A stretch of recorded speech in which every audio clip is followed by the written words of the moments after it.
अध्याय 231 अधिक। हालांकि रक्त के रंग के ईगल वर्चुअस फैंटम बोल नहीं सकते थे, फिर भी वे झाओ हाई के शब्दों को समझ सकते थे। इसलिए झाओ हाई को उन्हें जानकारी देने के सरल तरीके सिखाने में कुछ दिन लगे, जैसे कि उड़ान के दौरान अपनी मुद्रा बदलना और अपनी आवाजों के माध्यम से जानकारी देना। मानो किसी उड़ान अनुपात का पालन करते हुए हवा में कई चक्कर लगाने से लोगों की संख्या का पता चलता था, जबकि कुछ चीखों से घुड़सवारों की संख्या का पता चलता था, और इसी तरह आगे भी। अंततः ये रक्त रंग के ईगल वर्चुअस फैंटम अब सबसे सरल हवाई जासूसों के रूप में कार्य कर सकते थे।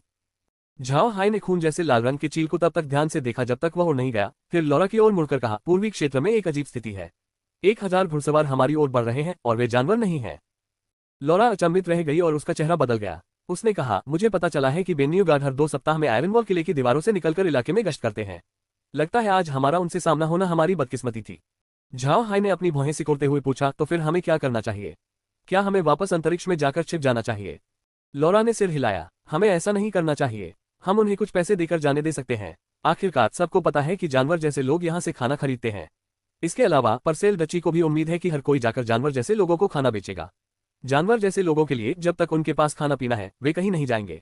घुड़सवार सेना की गश्त का मुख्य उद्देश्य ये जांच करना है कि कहीं कोई जानवर जैसी जनजाति यहाँ तो नहीं आ गई है। एक झाओ हाई ने सिर हिलाया, चूंकि आपको इस तरह के मामलों का अनुभव है, तो आपके विचार से सीमा सफलतापूर्वक पार करने के लिए हमें कितना भुगतान करना चाहिए?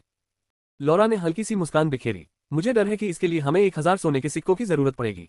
और मैं खुद जाकर भुगतान नहीं कर सकती। दादा ग्रीन के लिए ये करना बेहतर होगा। आखिरकार वह 8वें दर्जे के विशेषज्ञ हैं, इसलिए वे शूरवीर उनके लिए ज्यादा मुश्किल नहीं खड़ी करेंगे। अगर मैं गई और उन्हें पता चला कि मैं एक महिला हूं, तो वे मेरे लिए मुश्किल खड़ी कर देंगे। झाओ हाई का चेहरा बदल गया, ऐसा कैसे? क्या उनकी हिम्मत इतनी बदतमीजी करने की है?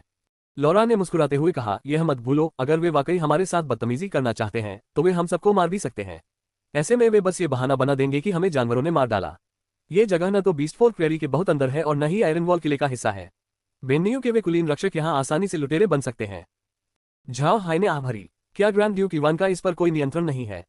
लौरा मुस्कुराए, नियंत्रण? वह उन्हें कैसे नियंत्रित कर सकता है? आयरन वॉल किले में तैनात सैनिकों को अपनी जंगली प्रवृत्ति बनाए रखनी होगी, क्योंकि वे बीस्टफोर्ड प्रेरी से सटी सीमा पर स्थित हैं। यह एक ऐसी जगह है जहां सुविधाओं की कमी है। साथ ही वे यहाँ कई वर्षों से हैं, इसलिए उनके दिल में शायद उदासी छाई होगी और उन्हें अपना गुस्सा निकालने का कोई रास्ता चाहिए होगा। इसलिए भले ही वे इसे देख लें, यह मामला ऐसा बन गया है जिस पर सत्ता में बैठे लोग आंखें मूंद लेंगे। जैसा कि मैं कह रही थी, बीस्टफोर्ड प्रेरी में व्यापार करने वाला कोई व्यापारी, सीधे शब्दों में कहें तो, तस्करी कर रहा होगा, क्योंकि वह दुश्मन का समर्थन कर रहा है। ये गैरकानूनी है, इसलिए अगर सैनिक उन्हें मार भी दे तो कोई कुछ नहीं कहेगा। तो झाओ हाई ने सिर हिलाया और अंतरिक्ष में प्रवेश कर गया। फिर वह आयरन माउंटेन किले में गया और ग्रीन को बुलाकर उसे सारी बात समझाई। फिर उसने एक साधारण थैली ली और उसमें 1000 सोने के सिक्के रखे और उसे ग्रीन को दे दिया।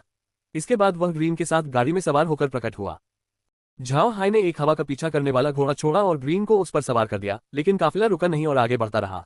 वह जानता था कि वे उन कुलीन बेन्नियो गार्डों से तेज नहीं चल सकते। ये जगह बहुत खुली थी और वे कुलीन बेन्नियो गार्ड 3 ज्यादा दूर नहीं थे। जल्द ही वे उनके पास पहुंच जाएंगे। 1 घंटे से भी कम समय में पूरब से हल्की गड़गड़ाहट की आवाज सुनाई दी। अनुभवी सैनिक जानते थे कि यह घुड़सवारों की एक टुकड़ी की कार्रवाई है। झाओ हाई और अन्य लोगों ने सिर घुमाकर देखा तो उन्हें पूरब से 1000 घुड़सवारों की एक टुकड़ी तेजी से आती हुई दिखाई दी। झाओ हाई का काफिला तुरंत रुक गया। हालांकि वे सामान्य रूप से काफिले की तरह नहीं चले और न ही उन्होंने गोलाकार संरचना बनाई, क्योंकि यह अप्रासंगिक था। लौरा और अन्य 2 महिलाएं बाहर नहीं आईं। वे तीनों दुर्लभ सुंदरियां थीं। अगर वे बाहर आती तो इससे उन घुड़सवारों का ध्यान आकर्षित होता और परेशानी पैदा होती। 4 झाओ हाई ने पृथ्वी से कुछ कहानियां सुनी थीं। जब सेना में सैनिक 3 साल सेवा कर रहे होते थे और अचानक डियाओचान 5 को देखते थे तो वे उसे पाने के लिए होड़ करते थे। वे घुड़सवार सैनिक शायद वहां 3 साल से अधिक समय से तैनात थे। अगर उन्होंने लौरा और अन्य 2 महिलाओं को देखा तो भले ही उनकी ताकत डियाओचान के बराबर न हो, लेकिन क्या ये बीस्टफोर्ड प्रेरी की उनकी यात्रा में बाधा डालने के लिए पर्याप्त होगा, ये कहना मुश्किल था। 6 रथ से उतरकर झाओ हाई धीरे धीरे काफिले के आगे बढ़ा और चुपचाप वहां खड़ा हो गया। उसने काले जादूगर का चोला पहना हुआ था और घुड़सवार सेना को धोखा देने के लिए उसने अपनी भूतिया छड़ी पकड़ रखी थी। ग्रीन रथ के किनारे खड़ा था। उसने अपना पूरा कवच नहीं पहना था, बल्कि साधारण योद्धाओं के वस्त्र धारण किए थे। उसके चेहरे पर कोई मुखौटा नहीं था और उसके बाल करीने से संवारे हुए थे। कमर पर स्पिरिटविन तलवार के साथ वह एक कुशल योद्धा की तरह दिख रहा था। झाओ हाई इस तरह का दबदबा बनाए रखना चाहता था, क्योंकि आयरन वॉल किले के लिए ग्रीन 7 के बारे में जानना असंभव था। उसका दबदबा इस तरह का व्यवहार बनाए रखता था कि जो लोग उनकी असलियत नहीं जानते थे वे उनके प्रति अनुचित व्यवहार न करें, अन्यथा वे युद्ध करेंगे। झाओ हाई इन घुड़सवारों से डरता नहीं था, लेकिन वह उनसे टकराव नहीं चाहता था। चाहे कुछ भी हो जाए, इवान उनके प्रति अच्छा व्यवहार करता रहा था। 8 कुछ ही देर में घुड़सवारों की टुकड़ी झाओ हाई के सामने आ गई। वे उनसे लगभग 100 मीटर दूर थे और उन्होंने हमला नहीं किया, बल्कि रुककर झाओ हाई का जायजा लेने लगे। झाओ हाई भी इन लोगों को देख रहा था। वे तीसरे दर्जे के जादुई जानवर ज्वालावान घोड़े पर सवार थे। इन ज्वालावान घोड़ों ने भारी कवच पहन रखा था और उन पर सवार लोगों ने भारी भरकम घुड़सवार साजो सामान धारण कर रखा था। उनके सिर पर लगे हेलमेट में 2 बैल के सींग थे और हेलमेट को ढकने वाला लोहे का मुखौटा था जिसे उन्होंने उतारा नहीं था। हालांकि उन घुड़सवारों ने लंबा सफर तय किया था, लेकिन चाहे वे सैनिक हो या घोड़े, कोई भी थका हुआ नहीं लग रहा था। हालांकि उनके पूरे शरीर पर पहना जाने वाला कवच साफ सुथरा नहीं दिख रहा था और उसके कुछ हिस्से क्षतिग्रस्त भी थे, फिर भी इससे उनके प्रभावशाली व्यक्तित्व पर कोई असर नहीं पड़ा। उन सैनिकों के शरीर से एक दम्भपूर्ण और अत्यधिक दबाव वाला वातावरण उत्पन्न हो रहा था। झाओ हाई ने उनके चारों ओर व्याप्त घातक वातावरण को महसूस किया और जान गया कि यह उन सैनिकों की हत्या की मंशा थी जिन्होंने जीवन और मृत्यु के अनेक युद्ध लड़े थे। घुड़सवार सेना का नेतृत्व एक दाढ़ीधारी विशालकाय व्यक्ति कर रहा था। उसके चेहरे पर एक ऐसा निशान था जो उसे देखने में बदसूरत बना देता था और वह झाओ हाई और उसके साथियों को ठंडी निगाहों से घूर रहा था। झाओ हाई ने कुछ नहीं कहा और ग्रीन को हाथ हिलाकर अभिवादन किया। ग्रीन ने सलाम किया और अपने घोड़े पर सवार होकर घुड़सवारों की टुकड़ी की ओर बढ़ गया। घुड़सवारों से लगभग 20 मीटर की दूरी पर पहुंचकर ग्रीन ने उन्हें सलाम किया और कहा, सभी सज्जनों कृपया नमस्कार। मेरा कुल जानता है कि आप सभी ने देशभक्ति के लिए अथक परिश्रम किया है। ये छोटा सा उपहार आपको एक छोटी सी भेंट है और आप सभी को हंसने के लिए आमंत्रित करता है। ये शब्द कहने के बाद उसने सोने के 1000 सिक्कों से भरी थैली निकाली और उसे हिलाया। ग्रीन ने उन्हें अपमानित करने के इरादे से ऐसा नहीं किया था। गश्ती दल ने इस तरह की घटनाओं का पहले भी कई बार सामना किया था, इसलिए थैली को हिलाते ही और उससे निकलने वाली आवाज सुनकर वे समझ गए कि उसमें सोने या चांदी के सिक्के भरे हैं।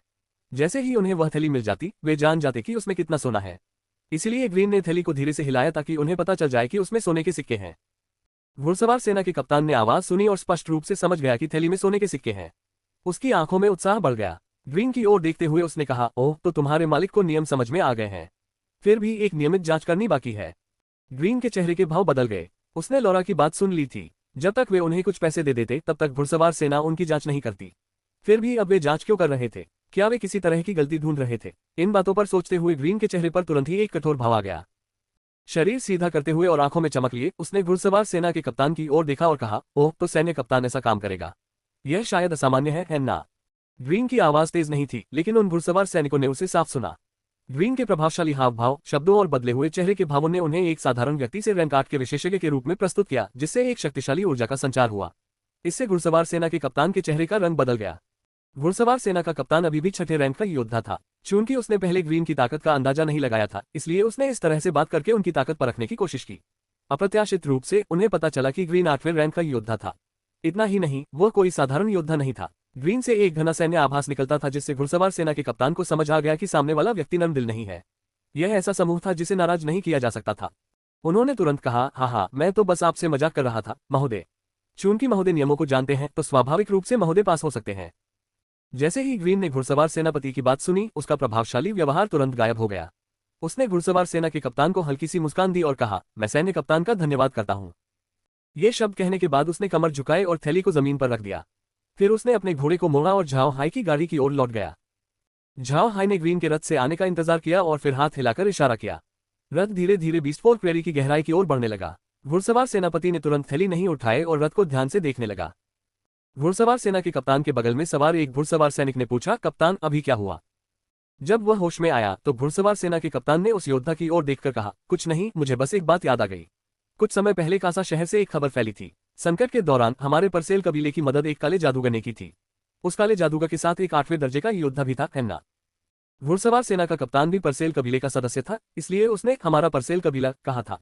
घुड़सवार सेना के कप्तान की बात सुनकर घुड़सवार सैनिक कुछ पल के लिए अचंभित रह गया। कप्तान, आपका क्या मतलब है? क्या काफिले में मौजूद वह जादूगर ही था जिसने परसेल कबीले को संकट सुझाने में मदद की थी? सिर हिलाते हुए घुड़सवार सेना के कप्तान ने कहा, 8वें रैंक वाले। खैर, इसके बारे में ज्यादा मत सोचो, जाओ और पैसे ले आओ। घुड़सवार ने तुरंत बात मान ली और आगे बढ़ने के लिए घोड़े की पीठ थपथपाई। उसने थैली का चक्कर लगाया और फिर उसकी जांच करने के लिए घोड़े से उतर गया। थैली हाथ में आते ही वह घुड़सवार सेना के कप्तान के पास लौट आया और बताया, कप्तान, इसमें 1000 सोने के सिक्के होने चाहिए। नो। उसने सिर हिलाया और मुड़कर जोर से चिल्लाया, भाइयों, ये यात्रा व्यर्थ नहीं गई। जब हम वापस जाएंगे तो हम एक दिन की छुट्टी लेंगे और सब लोग मौज मस्ती कर सकते हैं। घुड़सवारों ने जोरदार जयकार की। घोड़े की पीठ थपथपाते हुए घुड़सवार सेनापति आगे बढ़ा और सभी उसके पीछे पीछे चल दिए। टिप्पणियां। इस अध्याय का अनुवाद किया गया है। कृपया रचनात्मक आलोचना और सुझावों के लिए टिप्पणी छोड़ें। धन्यवाद। अगर आपको यह उपन्यास पसंद आया हो तो कृपया लेखक का समर्थन करें। कृपया संपादक के फुटनोट्स अवश्य देखें। धन्यवाद। अध्याय 232 तारा घास 1। घुड़सवार सेना का साया ओझल होने के बाद ही लॉरा और बाकी दोनों गाड़ी से बाहर निकली। उन्होंने घुड़सवार सेना को देख लिया था, इसलिए लॉरा ने ग्रीन की ओर मुड़कर कहा, दादाजी ग्रीन, अगर आपका दृढ़ रवैया न होता तो मुझे डर है कि वे लोग हमें इतनी आसानी से नहीं छोड़ते। ये वाकई बहुत जोखिम भरा था। ग्रीन ने हल्की सी मुस्कान दी। कोई बात नहीं, मैंने पहले भी ऐसी कई स्थितियां देखी हैं। वे सिर्फ अभिनय कर रहे थे, इसलिए इसमें कुछ खास नहीं था। लॉरा मुस्कुराए। बीस्ट फोल्क प्रेरी में प्रवेश करने पर ऐसी परिस्थितियां अक्सर सामने आती हैं। दूसरी ओर बीस्ट फोल्क स्वयं भोजन तभी लेते हैं जब वे लूटना चाहते हैं। ये बीस्ट फोल्क प्रेरी का अलिखित नियम है। उन्हें अब भी उम्मीद है कि भविष्य में लोग वहां भोजन लाएंगे। इसके अलावा बीस्ट फोल्क की नजर में टेरेंस लगभग एक जैसे दिखते हैं। इसलिए दादा ग्रीन को किसी भी अप्रिय घटना की चिंता करने की जरूरत नहीं है और वे ब्लैक वेस्ट में रह सकते हैं। ग्रीन मुस्कुराया और बोला, इस समय ब्लैक वेस्ट में करने के लिए कुछ खास नहीं है। फिलहाल सर्दियों की तैयारी के लिए जो भी जरूरी था सब तैयार हो चुका है। इसके अलावा क्वीन जॉन भी वहां है, इसलिए मेरे पास करने के लिए कुछ नहीं है। मैं अभी आपके साथ चलता हूँ। अगर कोई समस्या हुई तो मैं आगे जाकर उसे हल करूंगा। लॉरा हंस पड़ी। ठीक है, यहाँ का नजारा उतना अच्छा नहीं है। अंतरिक्ष जैसा अच्छा नहीं है और कुछ हद तक उबाऊ भी है। ग्रीन मुस्कुराया। अंतरिक्ष के अंदर की घास यहाँ की घास से ज्यादा लंबी है। बेशक यह अंदर से यहाँ से कहीं ज्यादा आकर्षक है, लेकिन ये बहुत कठोर भी लगती है। दूसरी ओर बीस्ट फोल्क प्रेरी में समय के साथ बदलाव आते रहेंगे। लॉरा मुस्कुराए। जैसा कि ग्रीन ने कहा था, अंतरिक्ष में चाहे खेत हो या पशुपालन फार्म, कोई खास फर्क नहीं होगा। वहां सब कुछ डिजिटल हो चुका है। घास भी बाकी सब चीजों की तरह छोटी होगी और यहाँ तक कि कुछ पत्तियां भी बिल्कुल वैसी ही दिखेंगी। सचमुच कोई बदलाव नहीं होगा। तभी अचानक ग्रीन को कुछ झाड़ियां फूलों के गुच्छों से लदी नजर आई। वो उन्हें देखकर अचंभित रह गया। फिर मुस्कुराते हुए उसने अपने घोड़े को दौड़ाया। घोड़े से उतरकर उसने अपनी स्पिरिटविन तलवार निकाली और जड़ों से फूलों के कई गुच्छे उखाड़ लिए। ग्रीन की हरकतें देखकर झाओ हाय अचंभित रह गया। कुछ देर बाद उसे ग्रीन का इरादा समझ आ गया। ग्रीन ने जब फूलों को मिट्टी से निकाला और गाड़ी में वापस आया तो उसने उन्हें झाओ हाय को देते हुए कहा, युवा स्वामी, ये पशु जगत में पाए जाने वाले सबसे आम फूलों में से एक है, स्टार ग्रास दो।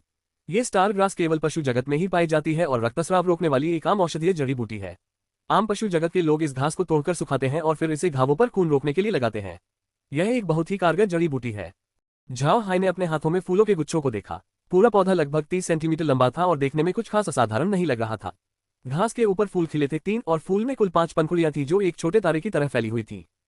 झाओ हाय ने अपने हाथों को हिलाया और फूलों को अंतरिक्ष में रख दिया। अंतरिक्ष ने तुरंत एक स्वर में संकेत दिया। नए पौधे की खोज हुई। पौधे की पहचान। ये पौधा एक औषधीय रक्तस्राव रोकने वाला पौधा है। इस पौधे में रक्तस्राव रोकने की क्षमता और प्रबल जीवन शक्ति होती है। स्तर का मूल्यांकन किया जा रहा है। पौधा स्तर 5 पर है। ये पौधा मौसमी है और 10 घंटे में परिपक्व हो जाता है। पौधे का डिजिटलीकरण किया जा रहा है। अब इस पौधे को स्पेशियल शॉप से खरीदा जा सकता है।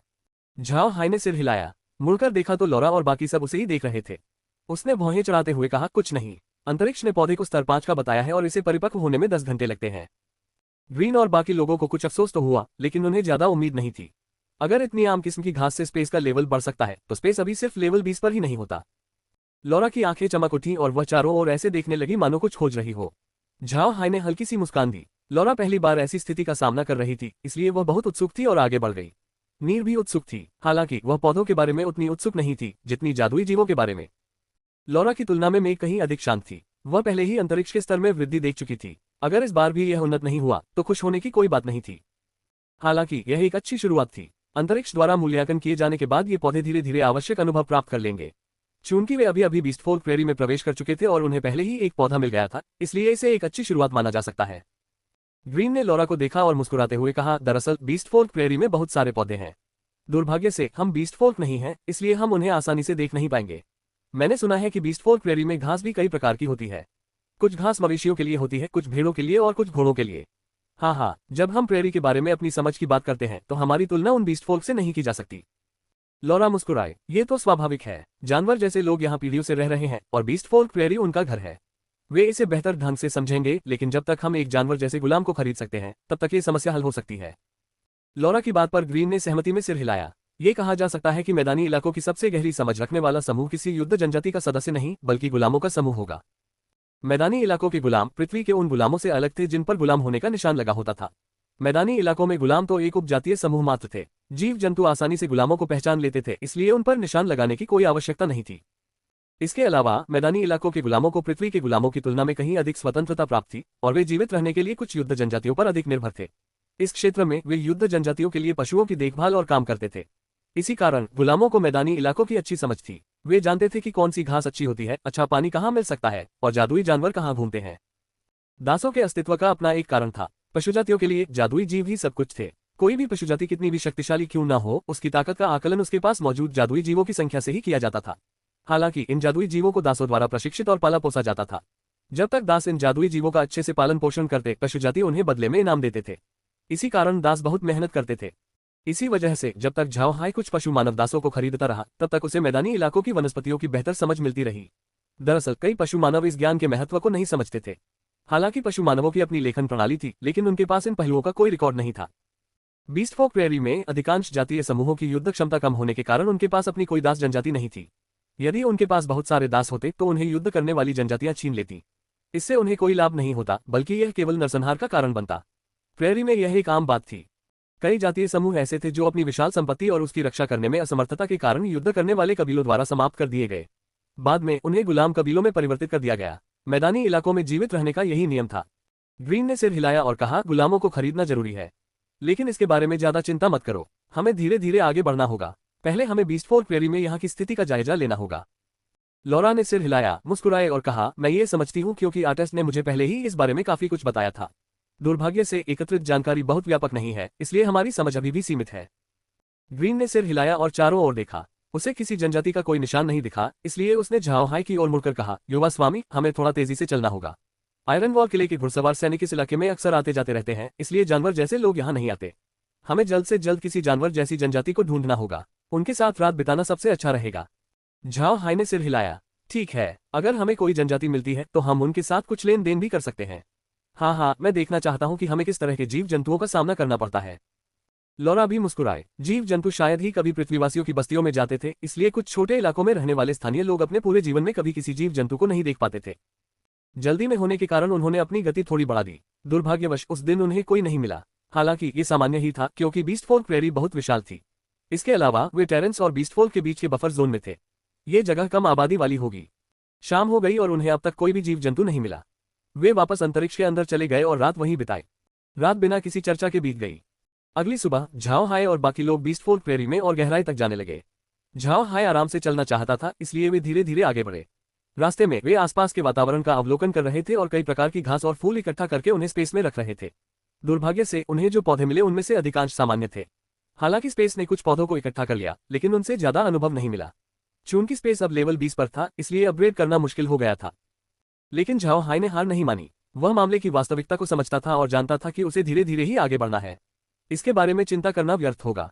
सही मायने में समझने के लिए केवल कैरियन दलदल में ही बीस्ट फॉक प्रेरी की तुलना में कहीं अधिक प्रकार के पौधे पाए जाते थे। हालांकि कैरियन दलदल खतरनाक था। अगर वह झाओ वेन और काएएर को मिलकर इसकी खोज करने देता और कैरियन दलदल के 9वें रैंक के विशेषज्ञों को इसकी जानकारी होती, तो वे मित्रवत नहीं होते। फिलहाल झाओ हाई का ध्यान बीस्ट फॉक प्रेरी पर केंद्रित था। उस दिन दोपहर के समय झाओ हाई को एक गहरे लाल रंग के चील ने पुकारा। झाओ हाई ने ऊपर देखा और पाया कि वह चील हवा में चक्कर लगा रही थी और समय समय पर चीख रही थी। झाओ हाई ने कुछ देर तक देखा, फिर लॉरा की ओर मुड़कर कहा, हमारे आगे थोड़ी ही दूर पर कुछ 100 लोगों की एक छोटी जनजाति है। हम शाम तक वहां पहुंच जाएंगे और विश्राम करेंगे। लॉरा ने विरोध नहीं किया, बल्कि सिर हिलाते हुए कहा, ठीक है, लेकिन हमें सावधान रहना होगा। कहीं ये जीव लुटेरे न निकले। मुझे लगता है कि हमें कुछ और मरे हुओं को बुलाना चाहिए ताकि ये जीव ज्यादा मनमानी न करे। मुस्कुराते हुए झाओ हाई ने कहा, नहीं, यह मत भूलिए कि मैं फिलहाल एक जादूगर हूं। मुझे विश्वास है कि जानवर जैसे प्राणी इतनी आसानी से हमें परेशान नहीं करेंगे, इसलिए निश्चिंत रहिए। जैसे जैसे वे बात करते गए, उनकी गति बढ़ती गई। 3 घंटे बाद झाओ हाई अपनी गाड़ी के ऊपर खड़ा था। उसने थोड़ी दूर पर एक झंडा लहराता देखा और जान गया कि यही वह जगह है।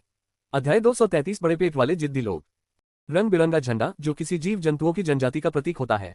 कोई भी जीव जंतुओं की जनजाति, चाहे वह बड़ी हो या छोटी, हमेशा अपनी जनजाति का रंग बिरंगा झंडा फहराती थी।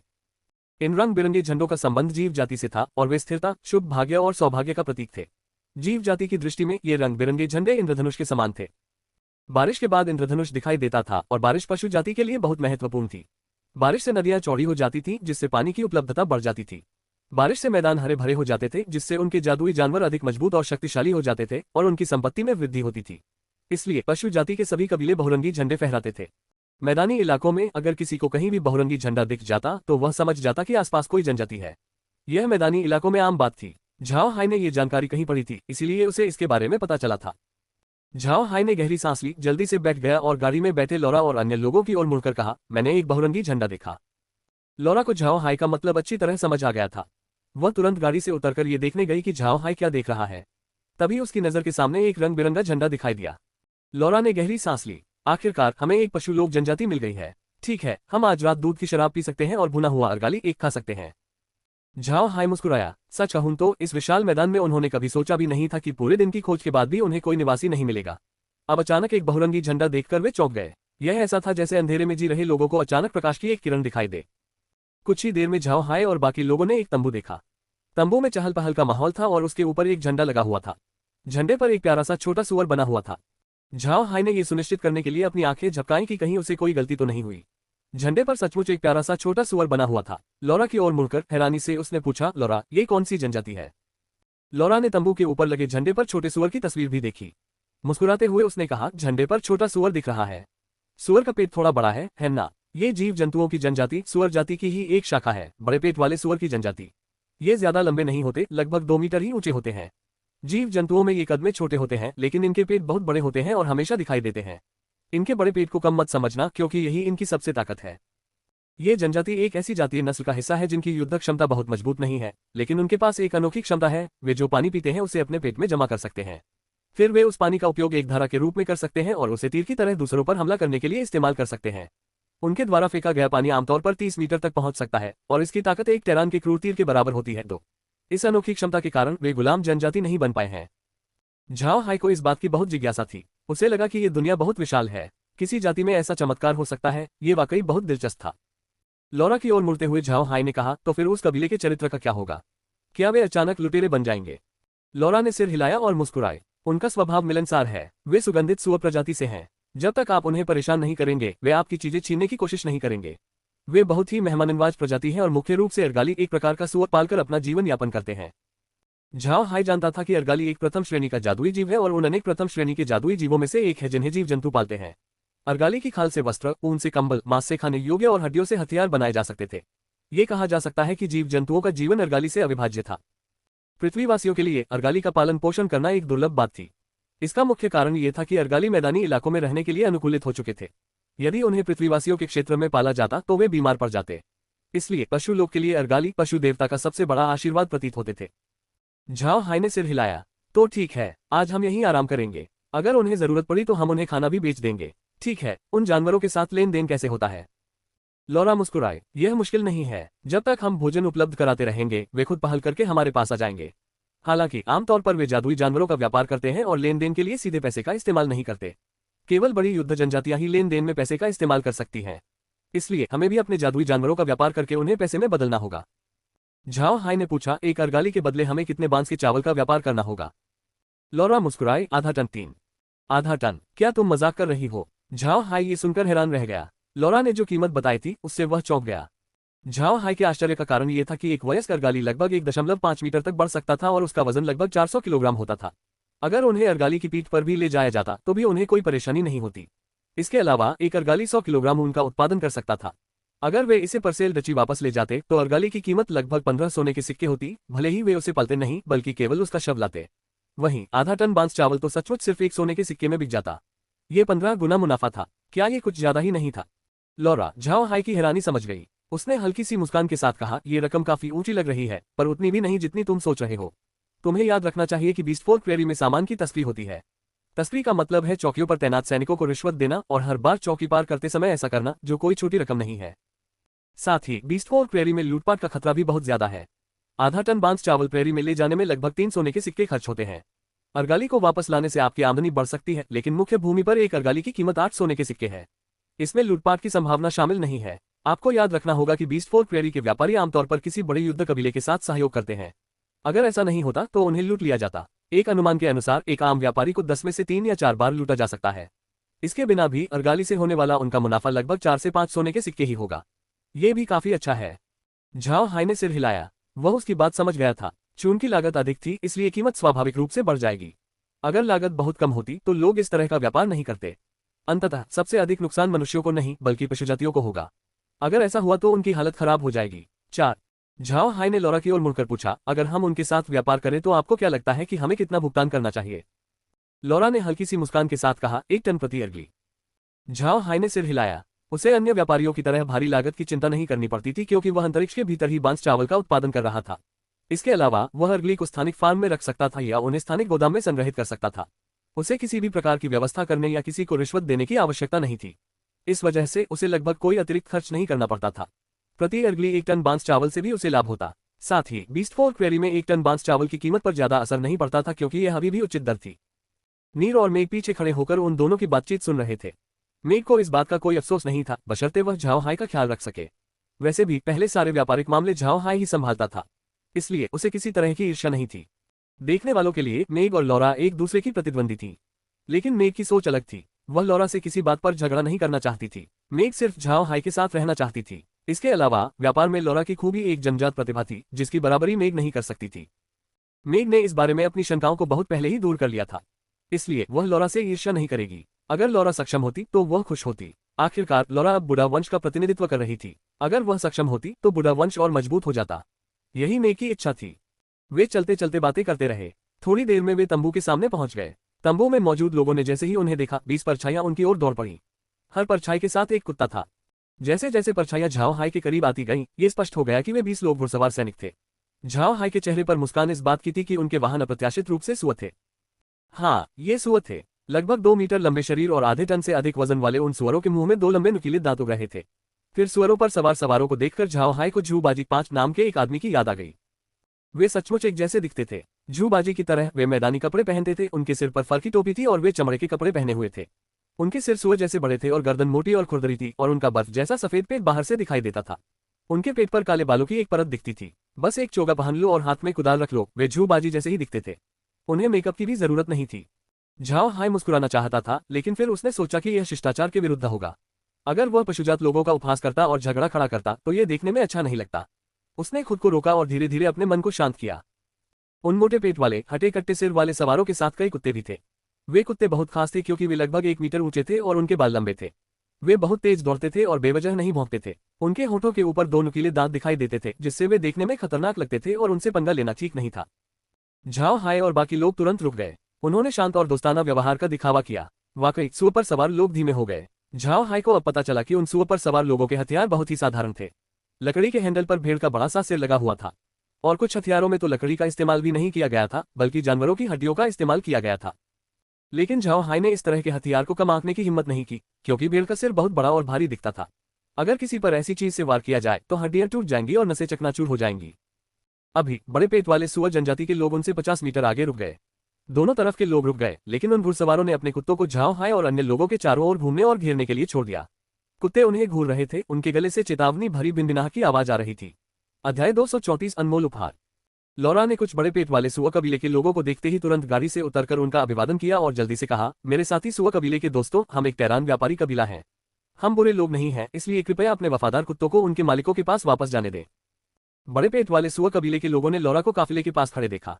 उनमें से एक, जो शायद उनका नेता था, ने जल्दी से अपना भेड़ की खोपड़ी वाला हथौड़ा नीचे रख दिया और लॉरा का अभिवादन करते हुए कहा, प्रिय टैरान व्यवसाय महिला, कृपया हमारी बदतमीजी के लिए क्षमा करें। जैसा कि आप जानती हैं, यहाँ मैदान में मुझे अपने कबीले के लोगों की सुरक्षा सुनिश्चित करनी होती है। ये शब्द कहने के बाद उसने 2 बार चिल्लाया और वफादार कुत्तों को वापस अपनी जगह पर लौटने का आदेश दिया। लॉरा अभी गाड़ी से बाहर ही निकली थी कि कुछ सुअर जनजाति के लोग अपने घोड़ों से कूदकर लॉरा की ओर बढ़े। जब दोनों पक्षों के बीच की दूरी कुछ मीटर ही रह गई, तो लॉरा ने औपचारिक रूप से सुअर जनजाति के लोगों का अभिवादन किया और कहा, ताइवान बिजनेस एसोसिएशन 1 की अध्यक्ष लॉरा ने सुअर जनजाति के बहादुर योद्धाओं को देखा है। सुअर जनजाति का व्यक्ति बहुत विनम्र था। उसने लॉरा की ओर झुकते हुए कहा, बड़े पेट वाले सुअर जनजाति, भेड़ सिर हथौड़ा गिरोह 2 प्रमुख भाला 3 ने सुंदर महिला लॉरा को देखा है। स्पीयर का कद लगभग 2 मीटर था, जिसके सामने 1.8 मीटर लंबी लॉरा एक बच्ची जैसी लग रही थी। हालांकि वह बहुत विनम्र था और झाओ हाय की उसके प्रति धारणा अवचेतन रूप से बेहतर हो गई। लॉरा मुस्कुराए, माननीय मुखिया स्पीयर, मैं और मेरा दल आज रात आपके शिविर में ठहरना चाहते हैं। क्या आप हमें इसकी अनुमति देंगे? हाँ, स्पीयर हंसा। सुंदर महिला लॉरा, यह मामला तो हम भी दिल से चाहते हैं। कृपया गाड़ी में बैठे सभी लोग हमारे शिविर में हमारे साथ चले। मैं एक बढ़िया अगली एक प्रकार का हिरण मारूंगा और दूध वाली चाय और दूध वाली शराब बनाऊंगा। हम आपको अपने सबसे बेहतरीन खाने से दावत देंगे। लॉरा मुस्कुराए और बोली, धन्यवाद उदार प्रमुख स्पीयर। प्रमुख जी, आप पहले बोलिए। स्पीयर ने लॉरा को सलाम किया और अपना घोड़ा मोड़कर शिविर की ओर तेजी से वापस जाने लगा। हालांकि लॉरा और बाकी लोग अपनी गाड़ी में लौट गए। झाओ हाय ने दूर खड़े सुअर कबीले के लोगों को देखा और फिर लॉरा की ओर मुड़कर पूछा, क्या वे सचमुच एक अर्गाली को मारकर हमारा इंतजार करेंगे? लॉरा मुस्कुराए, हाँ जरूर, यहाँ मैदानों में रहने वाले जीव जंतु हम व्यापारियों का गर्मजोशी से स्वागत करते हैं। जब तक किसी का कोई बुरा इरादा न हो, वे बहुत मेहमाननवाज होते हैं। भाई हाय, कुछ सब्जियां ले आओ। उनके लिए सब्जियों से बेहतर कोई उपहार नहीं है। झाओ हाय ने सिर हिलाया और कुछ सब्जियां निकालकर गाड़ियों पर रख दी। ये सब्जियां अंतरिक्ष से आई थीं, इसलिए बिल्कुल ताजी थीं, मानो अभी अभी तोड़ी गई हो। तैयारियां पूरी करने के बाद लॉरा और उसका काफिला धीरे धीरे शीपहेड हैमर झुंड की ओर बढ़ा। शीपहेड हैमर झुंड के अजीब नाम को लेकर लॉरा को ज्यादा हैरानी नहीं हुई। बीस्टफोक प्रेरी में ऐसे कई अजीब नाम थे। शीपहेड हैमर की बात ही छोड़िए, वहां शीपगंग नाम का भी एक झुंड था। लॉरा को यह नाम भी कुछ ज्यादा अजीब नहीं लगा। उन्हें ज्यादा देर इंतजार नहीं करना पड़ा, तभी झुंड के शिविर से कई अर्गाली बाहर आ गए। ये अर्गाली उन्होंने खुद पाले थे। इन अर्गाली की पीठ पर बड़े पेट वाले सुअर जनजाति के बच्चे बैठे थे। सभी बच्चे 10 साल से अधिक उम्र के लग रहे थे और चमड़े के कपड़े पहने हुए थे। अपने बड़े पेट और छोटे छोटे प्यारे चेहरों के साथ वे बेहद मनमोहक लग रहे थे। बच्चे दौड़कर लौरा की गाड़ी के पास पहुंचे। वे उत्सुकता से लौरा और जादुई चोगा पहने झाओ हाई को देख रहे थे। तभी सबसे लंबा बच्चा गाड़ी के पास गया और लौरा से विनम्रतापूर्वक बोला, माननीय व्यवसाय महिला, मेरे पिता ने मुझे आपको आगे ले जाने के लिए कहा है। जाहिर है ये स्पीयर का बच्चा था। लौरा मुस्कुराए और तुरंत जवाब दिया, प्यारे युवा योद्धाओं, कृपया आगे आगे चले। शायद लौरा द्वारा उन्हें नन्हे योद्धा कहने के कारण ही वे छोटे सुअर के बच्चे खुश हो गए। छोटे पेट वाले ये बच्चे गाड़ी के आगे खुशी खुशी चलने लगे। जीव जंतुओं के लिए योद्धा बहुत महत्वपूर्ण थे। जब दूसरी तरफ से उन्हें योद्धा की उपाधि मिल जाती थी तो वे बहुत प्रसन्न होते थे। लौरा का जीव जंतुओं से यह पहला संपर्क था, इसलिए उसने बच्चों पर यह प्रयोग किया। ऐसा प्रतीत हुआ कि यह तरीका बहुत कारगर रहा। लौरा बच्चों को देखती रही, फिर झाओ हाई की ओर मुड़कर बोली, तुम उनकी योद्धा कहकर प्रशंसा करने की कोशिश कर सकते हो, लेकिन चाहे वे कितने भी प्यारे क्यों न हो, उनके सिर को मत छूना। ऐसा करने पर वे क्रोधित हो जाएंगे। साथ ही जब वे तुम्हें शराब पीने के लिए कहें तो मना मत करना। मेजबान के प्रति ऐसा करना असभ्य माना जाता है। इसके अलावा अगर वे तुम्हें कोई उपहार दें तो हर हाल में उसे स्वीकार करना होगा, अन्यथा मेजबान सोचेगा कि तुम उसका अपमान कर रहे हो। झाओ हाई ने सिर हिलाया। ये ऐसी बातें थीं जिन्हें पशु जाति के बीच वर्जित माना जा सकता था, इसलिए उन्हें स्वाभाविक रूप से इसे याद रखना चाहिए था। वे नहीं चाहते थे कि कोई छोटी सी बात अचानक पशु जाति के साथ बड़े संघर्ष में बदल जाए। वे जल्द ही शीप हेड हैमर गिरोह के शिविर में पहुंच गए। स्पीयर उनका इंतजार कर रहा था। स्पीयर के बगल में बिग बेलीड पिग जनजाति की 3 युवतियां थीं। इन तीनों के हाथों में शराब का कटोरा था। झाओ हाई ने पहली बार किसी सुअर जनजाति की युवती को देखा था। सुअर जनजाति की इन युवतियों का कद लौरा से कुछ ही अलग था। उनके पेट फूले हुए नहीं थे, लेकिन उनका शरीर सुडौल था और वे चमड़े की स्कर्ट पहनती थीं। हालांकि उनका सिर सुअर जैसा था, लेकिन स्पीयर की तुलना में छोटा था। वे बहुत प्यारी लग रही थी, खासकर अपने लंबे बालों के साथ। उनके बालों में कुछ आभूषण लगे हुए थे और हालांकि उनका सिर सुअर जैसा था, वे घिनौनी नहीं लग रही थी। 4 गाड़ी से उतरते ही लौरा आगे बढ़ी और स्पीयर के सामने खड़ी हो गई। स्पीयर मुस्कुराया और बोला, सुंदर युवती, कृपया ये शराब पियो। ये तुम्हारे और हमारे भेड़ सिर वाले हथौड़े के झुंड के बीच मित्रता का प्रतीक है। उसके हाथ के इशारे के बाद सुअर जनजाति की वे तीनों युवतियां तुरंत आगे बढ़ गईं। लौरा ने असभ्य होने की हिम्मत नहीं की और तुरंत उस युवती के हाथ से शराब का कटोरा ले लिया। उसने एक घूंट पिया और फिर थोड़ी शराब जमीन पर गिरा दी। यह उन जानवरों जैसे लोगों द्वारा महिलाओं के लिए रखी गई विशेष व्यवस्थाओं में से एक थी। एक महिला को कटोरे से थोड़ी शराब पीनी होती थी, फिर कटोरा उठाकर उसे जमीन पर छिड़कना होता था। वहीं दूसरी ओर एक पुरुष को शराब का कटोरा उठाकर पूरी शराब पीनी होती थी। 3 कटोरी शराब पीने के बाद लौरा का चेहरा लाल हो गया। झाओ हाई को वह और भी खूबसूरत लगी, लेकिन स्पीयर और पिग कबीले के बाकी लोग इस खूबसूरती की सराहना नहीं कर पाए। उनकी नजर में सभी टेरान महिलाएं एक जैसी थीं। हालांकि स्पीयर ने लौरा को सुंदर महिला कहा था, लेकिन ये सिर्फ शिष्टाचार का एक रूप था। उन पशु मानवों ने सम्मान के पात्र और नेतृत्व क्षमता रखने वालों के सम्मान में टोस्ट किया। अन्य लोग ऐसा समझौता नहीं करते, इसलिए झाओ हाई ने स्पीयर द्वारा दी गई शराब नहीं पी। शराब पीने के बाद लौरा ने स्पीयर की ओर मुड़कर कहा, माननीय मुखिया, कृपया मेरे सेवकों को तंबू लगाने की अनुमति दें। साथ ही कृपया इतना भोजन तैयार न करें क्योंकि मेरे सभी सेवक मरे हुए हैं। उन्हें कुछ भी खाने की आवश्यकता नहीं है। स्पीयर ने गाड़ी के बगल में खड़े ज़ॉम्बीज को हैरानी से देखा और गौर से उनका निरीक्षण किया। जल्द ही उसे पता चला कि ये ज़ॉम्बीज बिल्कुल अलग थे। हालांकि उसने इस पर ज्यादा ध्यान नहीं दिया और सिर हिलाते हुए कहा, ठीक है सुंदर युवती, कृपया। लौरा ने मुड़कर झाओ हाई की ओर देखा, जिसने सिर हिलाकर हाथ से इशारा किया। तुरंत बाद उन मरे हुओं ने अपना शिविर बनाना शुरू कर दिया। उन्होंने अपना शिविर भेड़ सिर हथौड़ा गिरोह के शिविर के पास बनाया। झाओ हाई जिन मरे हुओं को लाया था वे वही थे जिनका नेतृत्व मूल रूप से अलोडिया कर रहा था। अलोडिया स्वयं भी उन मरे हुओं में शामिल था। जब उन्होंने उनमें से कुछ को मार डाला तो उनमें से अधिकतर साधारण कारवां के कोचवान और नौकर थे। उन्हें शिविर बनाने का अनुभव था, इसलिए झाओ हाई के आदेश पर उन्होंने जल्दी ही काम पूरा कर लिया। स्पीयर ने झाओ हाई को हाथ हिलाते हुए देखा। सच कहूं तो स्पीयर की झाओ हाई के बारे में पहली छाप अच्छी नहीं थी। चूंकि झाओ हाई ने काला जादू का चोला पहना हुआ था, इसलिए उसे लगा कि झाओ हाई एक उदास आभा बिखेर रहा है, जिससे झाओ हाई अप्रिय लग रहा था। 5 इसी समय कई मरे हुए लोग ताजी सब्जियों के कुछ ढेर लेकर आए। लौरा ने स्पीयर की ओर मुस्कुराते हुए कहा, माननीय मुखिया, कृपया मेरा ये छोटा सा उपहार स्वीकार करें। सब्जियां ताजी थीं। इसके अलावा टोकरियों में कई तरह की सब्जियां भरी हुई थीं। वे कोमल और मुलायम लग रही थीं और स्पीयर की आंखें चमक उठीं। जानवरों जैसे लोगों के लिए ऐसी हरी सब्जियां दुर्लभ वस्तुएं थीं।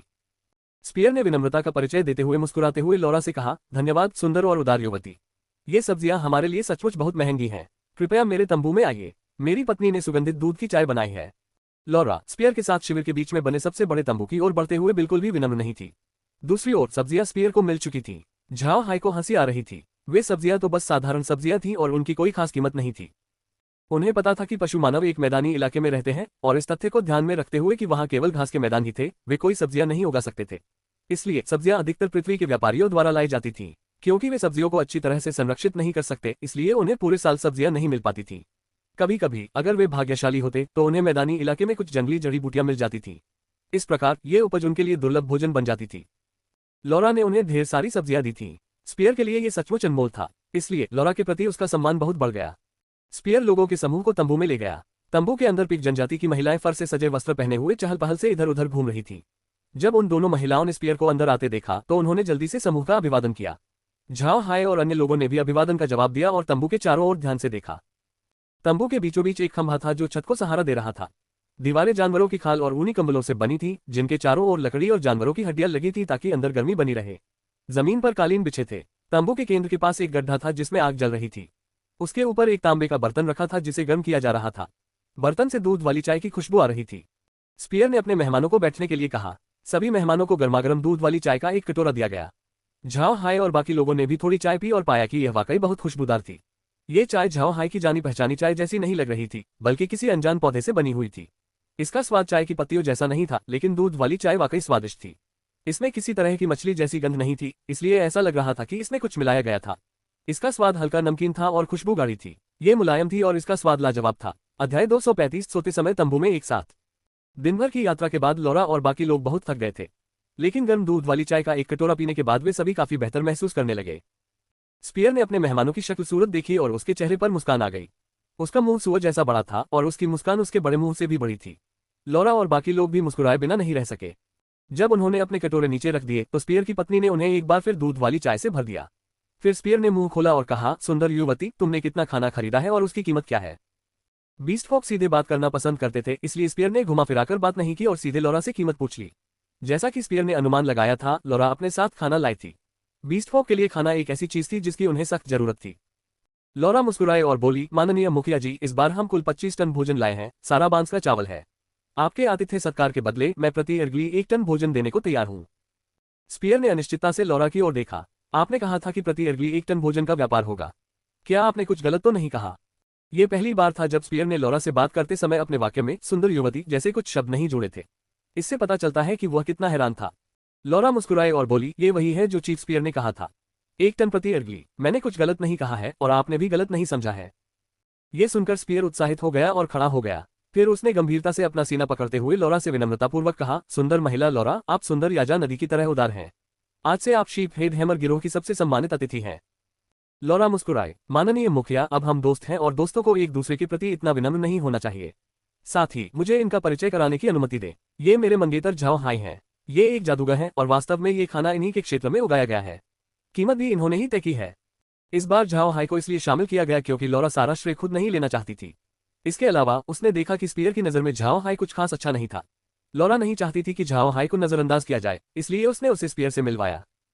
निश्चित रूप से लॉरा द्वारा उसका परिचय कराने के बाद स्पीयर ने तुरंत झाओ हाय के सामने अपनी छाती एक पकड़ ली और विनम्रतापूर्वक कहा, माननीय जादूगर साहब, कृपया पहले की मेरी बदतमीजी के लिए मुझे क्षमा करें। झाओ हाय ने भी शिष्टाचार का जवाब देते हुए कहा, चीफ स्पीयर को विनम्र होने की जरूरत नहीं है। मैं समझता हूं कि मेरी पहचान मिलनसार नहीं है, लेकिन मुझे उम्मीद है कि मैं आपसे दोस्ती कर सकता हूं। जैसे ही स्पीयर ने झाओ हाय के शब्द सुने, वह सीधे उनकी ओर मुड़ा और बोला, माननीय श्री झाओ हाय, आपका दिमाग मैदान जितना विशाल है। आज मैं आपको खुश करने की पूरी कोशिश करूंगा। झाओ हाय ने मुस्कुराते हुए सहमति से कहा, तो मैं शिष्टाचार नहीं अपनाऊंगा। फिर भी मुझे आपके प्यारे बेटे को एक उपहार देने की अनुमति दें।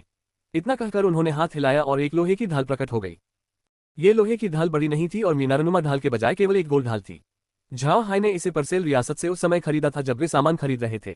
इसकी कारीगरी साधारण मानी जा सकती है, लेकिन लोहे की कमी वाले मैदानी इलाकों में यह एक असाधारण उपहार था। स्पीयर ने खुशी खुशी गोल ढाल ग्रहण की और झाओ हाय के प्रति आभार व्यक्त किया। हालांकि उसे यह नहीं पता था कि ढाल कहां से आए। चूंकि वे बीस्टफॉल्क प्रेरी के किनारे पर स्थित एक बीस्टफॉल्क जनजाति थे, इसलिए उनका टेरेंस से संपर्क बहुत कम था। उनके लिए जादूगर होना एक अत्यंत रहस्यमय पेशा था। बीस्टफॉल्क में टेरान जादूगर की प्रतिष्ठा को बहुत बड़ा चढ़ाकर बताया जाता था। जब इस छद्म जादूगर झाओ हाय ने स्पीयर के सामने अपना कौशल दिखाया तो स्पीयर को कोई खास आपत्ति नहीं हुई। तब तक सुबह का आसमान ढल चुका था, इसलिए स्पीयर ने झाओ हाय की ओर मुड़कर कहा, भाई झाओ हाय, बाहर अलाव जल रहा है और उस पर अर्गाली रखी जाएगी। मेरे साथ बाहर आइए और जानवरों के उत्साह का आनंद लीजिए। इस समय झाओ हाय ने अपनी जादुई टोपी उतार दी। वैसे भी यहाँ उसे कोई नहीं जानता था। वह मुस्कुराते हुए खड़ा हुआ और बोला, ठीक है भाई स्पीयर, जहां तक पशुलोक के अर्गाली की बात है, मैं इसे बहुत समय से पाने की लालसा रखता हूँ। कुछ लोग तंबू से बाहर निकले और बाहर देखा। वाकई जमीन अलाव की रोशनी से जगमगा रही थी और कुछ अर्गली, एक प्रकार का जंगली सुअर का मांस, आग में भूनने के लिए रखे गए थे, जिनका रस टपक रहा था। एक सुअर के सिर वाला आदमी अर्गली को घुमा रहा था जबकि दूसरा आग पर ध्यान दे रहा था। कुछ सुअर के सिर वाली औरतें दूध की शराब से भरे मिट्टी के घड़े लिए हुए थीं और उन्हें अलाव के चारों ओर छिड़क रही थीं। स्पीयर झाओ हाई को खींचकर ले आया और वे अलाव के किनारे बैठ गए। उन्हें तुरंत दो दो थलियां और एक एक शराब का कटोरा परोसा गया। पहली थाली में नमक की पतली परत थी जबकि दूसरी खाली थी। वहीं शराब के कटोरे शराब से भरे हुए थे। जब सुअर जनजाति के लोगों ने स्पीयर को बाहर आते देखा तो वे उसकी ओर बढ़े। उन्होंने दोनों की खाली थालियां ले ली और भूनने वाले स्थान पर चले गए। एक खंजर निकालकर उन्होंने भेड़ के मांस के कुछ टुकड़े काटे। फिर उन्होंने मांस को थालियों में रखा और झाओ हाई और स्पीयर को परोस दिया। स्पीयर की पत्नी ने भी एक खंजर निकाला और उसे झाओ हाई के सामने रख दिया। स्पीयर मुस्कुराया और झाओ हाई से कहा, भाई झाओ हाई, ये खंजर मुझे सबसे ज्यादा पसंद है। आज मैं इसे आपको दे रहा हूं ताकि आप इसका इस्तेमाल कर सकें और हमारे पशु लोग के भुने हुए अर्गाली का स्वाद चख सकें। झाओ हाई ने कटार को देखा। उसका आकार घुमावदार था जो हंसिया जैसा दिखता था। म्यान भेड़ के सींग से बना था और उस पर सुंदर नक्काशी की गई थी। वह सचमुच एक कलाकृति जैसा लग रहा था। उसने धीरे से कटार निकाली। तुरंत ही कटार से ठंडी रोशनी निकली जो तेजी से चमक रही थी। ये स्पष्ट रूप से एक दुर्लभ उच्च गुणवत्ता वाली वस्तु थी। झाओ हाई को लौरा की पहले कही बात याद आई कि उपहार स्वीकार करते समय मना नहीं करना चाहिए। इसलिए झाओ हाई ने खुशी खुशी कटार ले ली और कहा, धन्यवाद भाई भला, मुझे यह उपहार बहुत पसंद आया। स्पीयर हंसा और झाओ हाई के कंधे पर थपथपाते हुए उसे लगभग जमीन पर गिरा ही दिया। इससे स्पीयर की हंसी और तेज हो गई और यहां तक कि उनके आसपास के अन्य जिद्दी कबीले वाले भी हंसने लगे। झाओ हाई असहाय था क्योंकि उसका शरीर वास्तव में बहुत बुरी हालत में था। दैत्य जाति के लोग अपनी जबरदस्त ताकत के लिए भी जाने जाते थे। भले ही बड़े पेट वाले सुअर की जनजाति युद्ध करने वाली जनजाति न हो, फिर भी वे आम मनुष्यों से कहीं अधिक शक्तिशाली थे। ऐसे में झाओ हाई उनका सामना नहीं कर सकता था। झाओ हाई ने देखा कि स्पीयर के सामने रखे भुने हुए मटन को उसने अपनी कटार से टुकड़ों में काट दिया।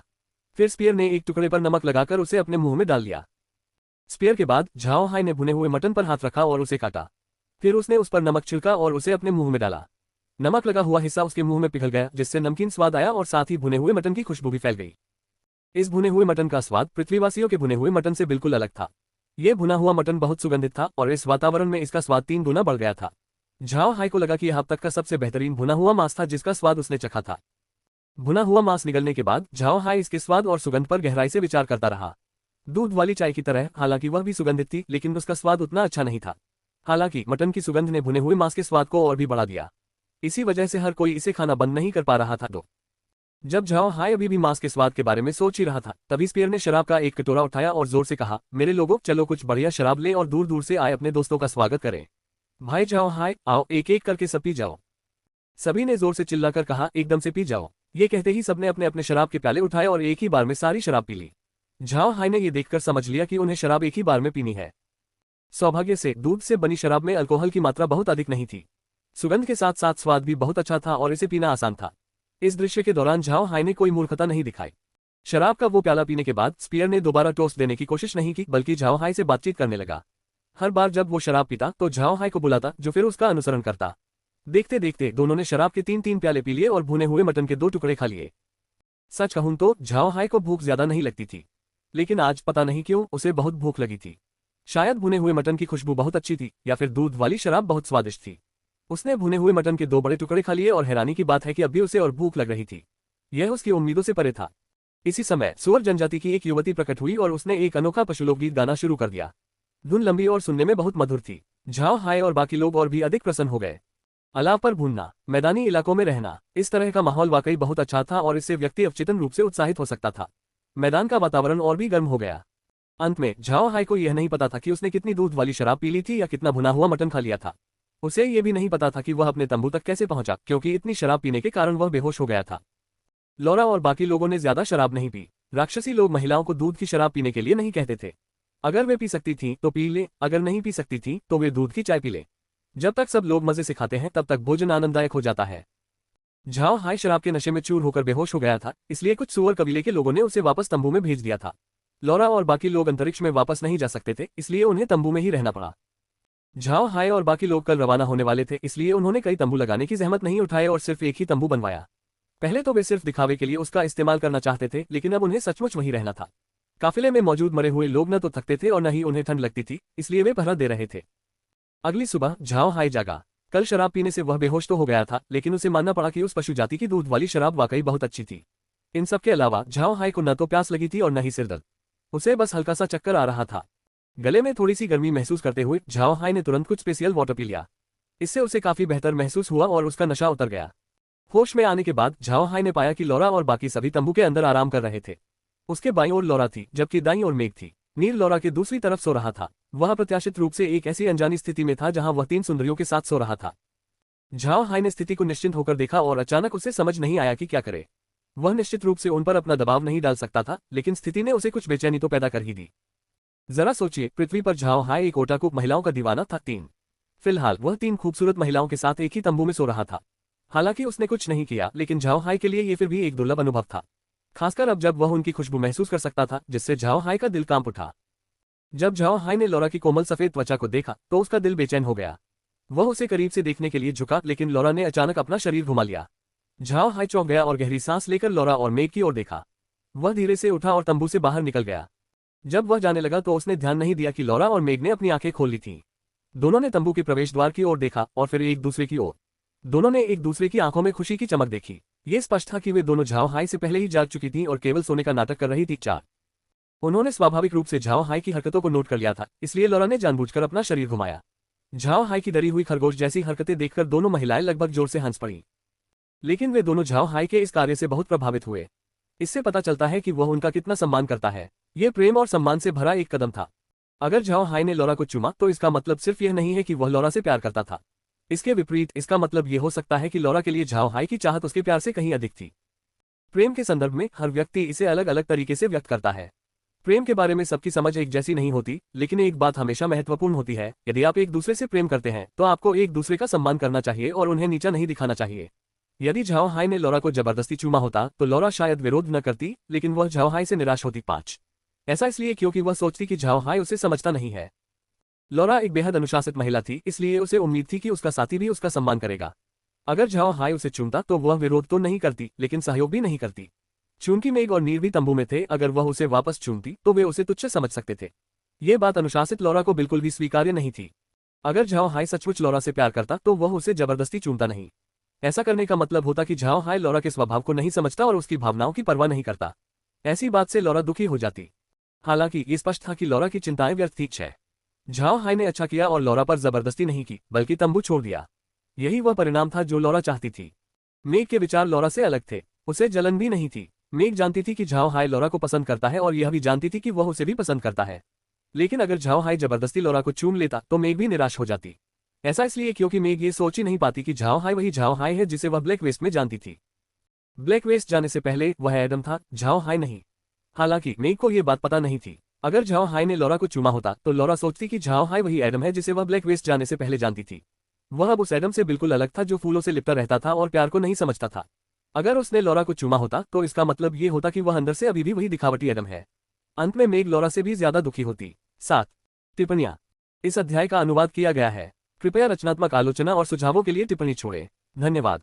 अगर आपको यह उपन्यास पसंद आया हो तो कृपया लेखक का समर्थन करें। कृपया संपादक के फुटनोट्स अवश्य देखें। धन्यवाद। अध्याय 236 सीआर। बेशक झाओ हाई को उन दोनों महिलाओं के विचारों के बारे में बिल्कुल भी पता नहीं था, लेकिन उस माहौल में वह केवल लौरा के साथ अंतरंग होने के बारे में ही सोचता रहा, इसलिए वह तंबू से बाहर निकल गया। स्वाभाविक रूप से वह भावना भी धीरे धीरे कम होती जा रही थी। तंबू से बाहर निकलते ही झाओ हाई ने ताजी हवा में सांस ली और चारों ओर देखा। उसने पाया कि सुअर जनजाति की कुछ महिलाएं सुबह सुबह ही जाग चुकी थीं और शिविर के कामों में व्यस्त थीं। उनमें से कुछ भेड़ों का दूध दो रही थी, कुछ मेमनों की देखभाल कर रही थी और कुछ कल के भोज के बाद की गंदगी साफ कर रही थी। झाओ हाई को तंबू से बाहर निकलते देख उन्होंने उसका अभिवादन किया और झाओ हाई ने भी तुरंत उनका अभिवादन किया। ये कहना गलत नहीं होगा कि आम लोगों का जीवन बहुत कठिन था। स्पीयर और इस कबीले को ही ले लीजिए, उनके पास कोई गुलाम नहीं थे, इसलिए उन्हें सब कुछ खुद ही करना पड़ता था। इसके अलावा उनकी आय का मुख्य स्रोत अर्गाली बेचना था। ऊन बेचना उनकी आय का दूसरा स्रोत था। महाद्वीप में पशु मानवों द्वारा निर्मित ऊनी उत्पाद प्रसिद्ध थे। ये न केवल अपनी मोटाई के कारण गर्माहट बनाए रखते थे, बल्कि मजबूत और टिकाऊ भी थे। इससे भी महत्वपूर्ण बात यह है कि इनकी सतह पर बने पैटर्न में पशु मानवों की विशेषताएं स्पष्ट रूप से दिखाई देती थी, जो एक उबड़-खाबड़, रहस्यमय और अनोखी सुंदरता का एहसास कराती थीं। इन सभी कारणों से ये उत्पाद बेहद लोकप्रिय थे। ऊन से बने उत्पादों की उत्पादन प्रक्रिया सुव्यवस्थित नहीं थी, बल्कि ये सभी उत्पाद प्राचीन काल से चली आ रही तकनीकों का उपयोग करके पशु मानवों द्वारा हाथ से बनाए जाते थे। वे इन्हें थोड़ा थोड़ा करके तैयार करते थे। भेड़ की खाल से बने ये उत्पाद न केवल उनकी आय का एकमात्र स्रोत थे, बल्कि उनके जीवन का एक अभिन्न अंग भी थे। झाओ हाई ने काम कर रही महिलाओं पर ध्यान नहीं दिया। उसकी निगाहें उस टीले पर टिकी थी जिसका इस्तेमाल स्पीयर ने किया था, साथ ही उन कुत्तों पर भी। वे कुत्ते झाओ हाई की पिछली दुनिया के एक अन्य प्रकार के कुत्ते मास्टिफ से मिलते जुलते थे। हालांकि वे मास्टिफ की तुलना में कहीं अधिक खूंखार प्रतीत होते थे और इसका कारण उनका जादुई प्राणी होना हो सकता है। स्पीयर के वाहन ने झाओ हाई की जिज्ञासा और बढ़ा दी। वे जंगली सुअर के रिश्तेदार जैसे लग रहे थे और काफी बड़े थे। झाओ हाई को तोबे हाथी के छोटे रूप जैसे लग रहे थे। सबसे अनोखी बात यह थी कि वे बहुत फुर्तीले थे। यह एक बहुत ही बढ़िया वाहन था। शायद कल रात जाओ हाय और स्पीयर के शराब पीने की वजह से ऐसा हुआ, लेकिन चाहे कुत्ते हो या सुअर, किसी ने भी जाओ हाय के प्रति कोई शत्रुता नहीं दिखाई। कई कुत्तों ने तो जाओ हाय के सामने अपनी पूंछ भी हिलाई। इसी समय स्पीयर की आवाज सुनाई दी, भाई झाओ हाय, आप आज सुबह बहुत जल्दी उठ गए। क्या आप कल की शराबखोरी से खुश थे? झाओ हाय ने स्पीयर की ओर देखा। वह हल्की सी मुस्कान रोकते हुए बोला, भाई आप भी देर से नहीं उठे। कल रात मेरे लिए जन्म से लेकर अब तक की सबसे खुशी भरी रात थी। आपके आतिथ्य सत्कार के लिए मैं सचमुच आभारी हूँ। स्पीयर ने झाओ हाय के कंधों पर जोर से थपथपाते हुए कहा, भाई झाओ हाय, आप बहुत ही विनम्र हैं। किसी मित्र का सत्कार करना हमारी पशु जाति के लिए सम्मान की बात है। हाँ। झाओ हाय समझता था कि पशु मानव सीधे साधे होते हैं, लेकिन जब स्पीयर ने उसके कंधे पर थपथपाया तो उसके उत्साह को देखकर वह वास्तव में आनंद नहीं ले सका। अपने सुन्न कंधे को झटकते हुए झाओ हाय ने कड़वी मुस्कान के साथ स्पीयर की ओर सिर घुमाकर मुस्कुराते हुए कहा, तो फिर भाई स्पीयर, मैं आपसे विनम्रता नहीं दिखाऊंगा। मैं आपको 25 टन भोजन दे सकता हूं, लेकिन बदले में मुझे कुछ अर्गाली और एक कुत्ता चाहिए। साथ ही अगर मुझे सवारी भी मिल जाए तो और भी अच्छा होगा। आपका क्या विचार है? स्पीयर मुस्कुराया, कोई बात नहीं, मैं तुम्हें एक कुत्ता दे सकता हूँ। ये सुअर हमारे बड़े पेट वाले सुअर कबीले का खास और अनोखा युद्ध पशु है, इसलिए मैं तुम्हें सीधे नहीं दे सकता। लेकिन कुछ दिन पहले ही हमारे एक सुअर ने बच्चे को जन्म दिया है, तो मैं तुम्हें सुअर का बच्चा और 30 अर्गाली दे सकता हूँ। कैसा रहेगा ये? स्पीयर के बोलने के बाद वह झाओ हाय के फैसले का इंतजार करने लगा। उसे डर था कि झाओ हाय शायद सहमत न हो, क्योंकि उसे लगता था कि इस सौदे से झाओ हाय को नुकसान होगा। झाओ हाय ने सिर हिलाया, भाई स्पीयर, आप बहुत ही विनम्र हैं। बस मुझे एक कुत्ता, एक सुअर, 2 ऊनी कंबल और 10 अर्गाली दे दीजिए। 25 टन खाना आपका है। झाओ हाय के लिए ये काफी था। अंतरिक्ष से उसे 3 जादुई जानवर मिल सकते थे, साथ ही 10 अर्गाली और 2 ऊनी कंबल भी। इसके बदले उसे केवल 25 टन भोजन देना था। महाद्वीप पर बेचने पर उसे इन चीजों से कई 100 सोने के सिक्के मिल सकते थे। यह उनके लिए लाभ का सौदा था। स्पीयर की सोच अलग थी और उसे लगा कि झाओ हाय को नुकसान उठाना पड़ेगा। उसने सिर हिलाया और जल्दी से कहा, भाई झाओ हाय, अगर हम ऐसा करते रहे तो आपको नुकसान उठाना पड़ेगा। पशु जाति के लोग अपने दोस्तों को नुकसान नहीं पहुंचाना चाहते, इसलिए आपको 30 अर्गली या उससे अधिक ऊनी कंबल स्वीकार करने होंगे। हम जो भी बनाएंगे मैं आपको दे सकता हूँ। हंसते हुए झाओ हाय ने स्पीयर की बांह पर थपथपाया, क्योंकि वह कद में छोटा था, इसलिए स्पीयर के कंधे तक नहीं पहुंच पा रहा था, और कहा, भाई स्पीयर, आपको इतना विनम्र होने की जरूरत नहीं है। क्या लौरा ने कल आपको नहीं बताया था कि सारा भोजन मेरे क्षेत्र में उगाया गया था? यह मैंने खुद उगाया था, इसलिए मैंने इसे खरीदा नहीं। निवेश तो मामूली है, 10 अर्गली मिलना ही बहुत बड़ी बात है। मैं आपको भी कष्ट नहीं दे सकता, है ना? स्पीयर ने जटिल भावों से झाओ हाय को देखा। उसने झाओ हाय के कंधों पर जोर से थपथपाते हुए कहा, भाई झाओ हाय, आज से तुम स्पीयर के सच्चे भाई हो। सच कहूं तो तुम्हारे जैसा टैरान मैंने पहली बार देखा है। तुमसे पहले मैंने कई टैरान देखे हैं और उनमें से कई पिशाच जैसे थे, लेकिन तुम स्वभाव से उदार हो। मैं तुम्हें अपने कबीले का युद्ध ध्वज भेंट करता हूँ। ये किसी व्यापारी का युद्ध ध्वज नहीं है, बल्कि एक भाई का युद्ध ध्वज है। झाओ हाय ने हैरानी से देखते हुए पूछा, क्या फर्क है? मैंने सुना है कि कई बड़े कारवां युद्ध करने वाली जनजातियों से युद्ध ध्वज प्राप्त करते हैं। क्या युद्ध ध्वज केवल युद्ध करने वाली जनजातियों द्वारा ही उपयोग नहीं किए जाते? स्पीयर हंसा, मेरे भाई, हमारे पशु जातियों के बारे में तुम्हारी समझ बहुत कम है। हम पशु जातियों के पास कई प्रकार के युद्ध ध्वज होते हैं। युद्ध में इस्तेमाल होने वाले युद्ध ध्वज होते हैं और हम उन्हें किसी को नहीं देते। आखिरकार ये हमारे सम्मान का प्रतीक है। हालांकि एक अन्य प्रकार का ध्वज उन व्यापारी काफिलों को दिया जाता है। हालांकि युद्ध ध्वज देखने में एक जैसे लगते हैं, लेकिन अगर कोई पशु जाति का है तो वह अंतर पहचान सकता है। तीसरे प्रकार का युद्ध ध्वज मित्रता का युद्ध ध्वज है। इस युद्ध ध्वज का उपयोग युद्धकाल में नहीं किया जाता, बल्कि यह इस बात का प्रतीक है कि आपने हमारी मित्रता प्राप्त कर ली है। इस प्रकार का युद्ध ध्वज धारण करने वाले व्यक्ति को पशु जाति की मित्रता प्राप्त करने वाला माना जा सकता है। जब तक कोई पशु जाति इस प्रकार का युद्ध ध्वज देखती है, वह जान जाती है कि वह व्यक्ति हमारी पशु जाति का सच्चा मित्र है। चाहे कहीं भी हो, उसे उचित सम्मान प्राप्त होगा। यद्यपि हमारी बड़ी तोंद वाली सुअर जनजाति एक सामान्य जनजाति है, युद्ध करने वाली जनजाति नहीं, फिर भी यदि आप हमारा मित्रता का युद्ध ध्वज धारण करते हैं तो व्यापारी के युद्ध ध्वज का उपयोग करने की तुलना में आप कहीं अधिक सुरक्षित रहेंगे। ऐसा इसलिए है क्योंकि पशु जाति अपने मित्र पर हमला नहीं करेगी। झाओ हाय को अब समझ आ गया था कि उन पशु मानवों के पास कई प्रकार के युद्ध ध्वज थे। उसने विनम्रता न दिखाते हुए मुस्कुराते हुए कहा, ठीक है भाई, बहुत बहुत धन्यवाद। स्पीयर हंसा, भाई तुम बहुत ही विनम्र हो। पशु मानवों को इतनी विनम्रता की जरूरत नहीं होती। और हाँ भाई, तुम्हें सावधान रहना चाहिए। कुछ समय पहले मैंने पास के एक सियार एक कबीले के प्रकट होने और गायब होने के बारे में सुना था।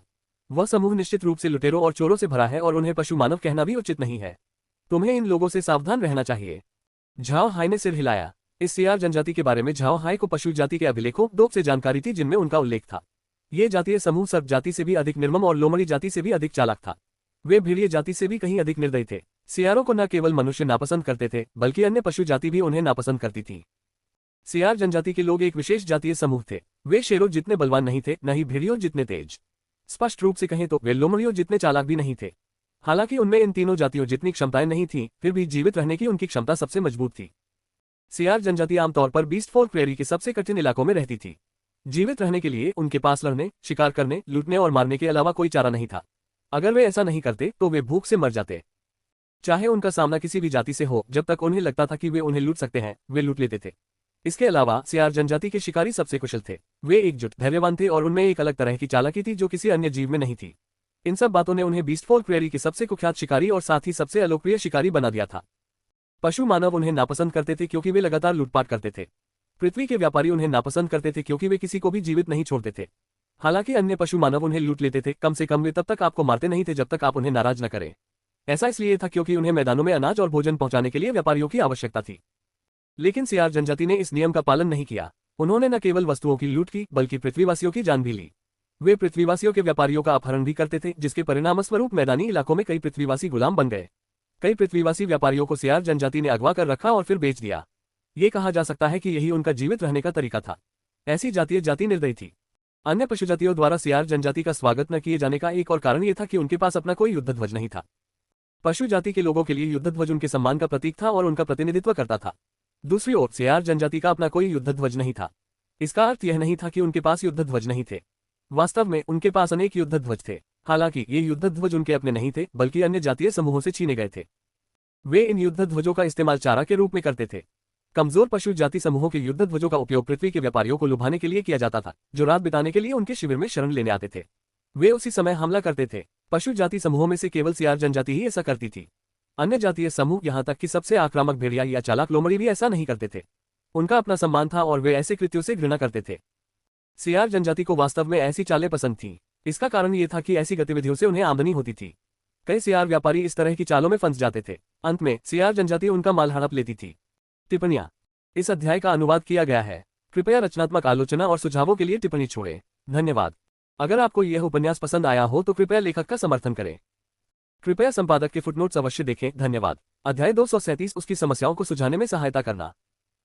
सियार जनजाति इसी तरह के व्यवहार पर निर्भर थी और अंततः बीस्टफॉल प्रेरी की सबसे कुख्यात चोर जनजाति बन गई। बीस्टफॉल के बीच वे निर्लज, लुटेरे और चोर के रूप में जाने जाते थे, जबकि मनुष्य उन्हें धूर्त देशी कुत्ते कहते थे। जब झाओ हाई ने स्पीयर को ये कहते सुना कि पास में ही सियार जनजाति रहती है तो वह चौंक गया। उसने जल्दी से कहा, भाई स्पीयर, अगर आपको पता था कि पास में ही सियार जनजाति है तो आप अभी भी यहाँ क्यों हैं? आपको जल्द से जल्द यह इलाका छोड़ देना चाहिए। स्पीयर ने सिर हिलाया। मुझे पता है भाई, हम पिछले कुछ दिनों से निकलने की तैयारी कर रहे थे, इसीलिए जब तुम आए तो मैं इतना चिंतित था। ये पास में ही रहने वाले सियार कबीले की वजह से था। झाओ हाई ने सिर हिलाकर कहा, भाई, सुअर जनजाति की सुरक्षा के लिए हमें जल्द से जल्द सौदा करके तुरंत निकलना होगा। नाश्ते के बाद हम खाना यहीं छोड़ देंगे। आपको बस मेरा सामान तैयार करना है। स्पीयर ने झाओ हाई की ओर देखा। भाई, तुम कहाँ जाओगे? वापस इंसानों के पत्थर के शहर में या मैदानों के और अंदर? अगर तुम मैदानों के और अंदर जाना चाहते हो तो सावधान रहना। अगर तुम्हें कोई अनजान जनजाति दिखे तो पहले पता कर लेना कि वे किस जाति के हैं, फिर जरूरत पड़ने पर उन्हें छोड़ देना। झाओ हाई भावुक हो गया। उसने कभी सोचा भी नहीं था कि सुअर जनजाति के ये बेफिक्र लोग उसके बारे में इतना सोचेंगे। मुस्कुराते हुए उसने कहा, भाई, चिंता मत करो। यह मत भूलो कि मैं अभी भी एक जादूगर हूँ। अगर सियार जनजाति ने मुझ पर हमला करने की हिम्मत की तो मैं उन्हें सबक सिखाऊंगा। स्पीयर हंस पड़ा। भाई, मैं तो लगभग भूल ही गया था कि तुम सर्वशक्तिमान जादूगर हो। हाँ, मुझे उम्मीद है कि उन दिनों ने चोरों का तुमसे सामना न हो। झाओ हाई भी हंसते हुए शिविर के केंद्र की ओर चल पड़ा। तभी सुअर जनजाति की एक युवती भीड़ के दूध के 2 कटोरे लेकर आए। तब स्पीयर ने झाओ हाई से कहा, भाई, इसे चख लो। यह मैदान का सबसे ताजा भेड़ का दूध है, नाश्ते के लिए सबसे अच्छा। उसने भेड़ के दूध के दोनों कटोरे देखे और अवाक रह गया। भेड़ के दूध को गर्म नहीं किया गया था, बल्कि सीधे भेड़ से निचोड़कर निकाला गया था। झाओ हाई ने पहली बार भेड़ का दूध इस तरह देखा था। हालांकि झाओ हाई ने पहली बार इस तरह का भेड़ का दूध देखा था, फिर भी वह स्पीयर के प्रस्ताव को ठुकराने में शर्म महसूस कर रहा था। उसने सुअर जनजाति की युवती के हाथों से भेड़ के दूध का कटोरा लिया और पी लिया। ये कल्पना करना मुश्किल था कि इसमें भेड़ की कितनी तेज गंध आ रही थी। इस पर किसी भी प्रकार की प्रोसेसिंग या फ्लेवरिंग नहीं की गई थी। कोई सोच भी नहीं सकता था कि इसमें भेड़ की कितनी तेज गंध होगी। यहाँ तक कि झाओ हाई भी इतनी तेज गंध वाली कोई चीज नहीं खाता। अब जब उसके मुंह में भेड़ की डंडी का एक टुकड़ा था तो उसका मन कर रहा था कि वह उसे थूक दे। भेड़ की दुर्गंध को सहन करने के बाद उसे एक मीठी, सुगंधित खुशबू आने लगी। इस तरह की खुशबू किसी भी मसाले में नहीं पाई जाती थी, बल्कि ये दूध की प्राकृतिक खुशबू लग रही थी। इस खुशबू ने झाओ हाई को अपना मुंह बंद करने पर मजबूर कर दिया जब उसने दूध का स्वाद चखा।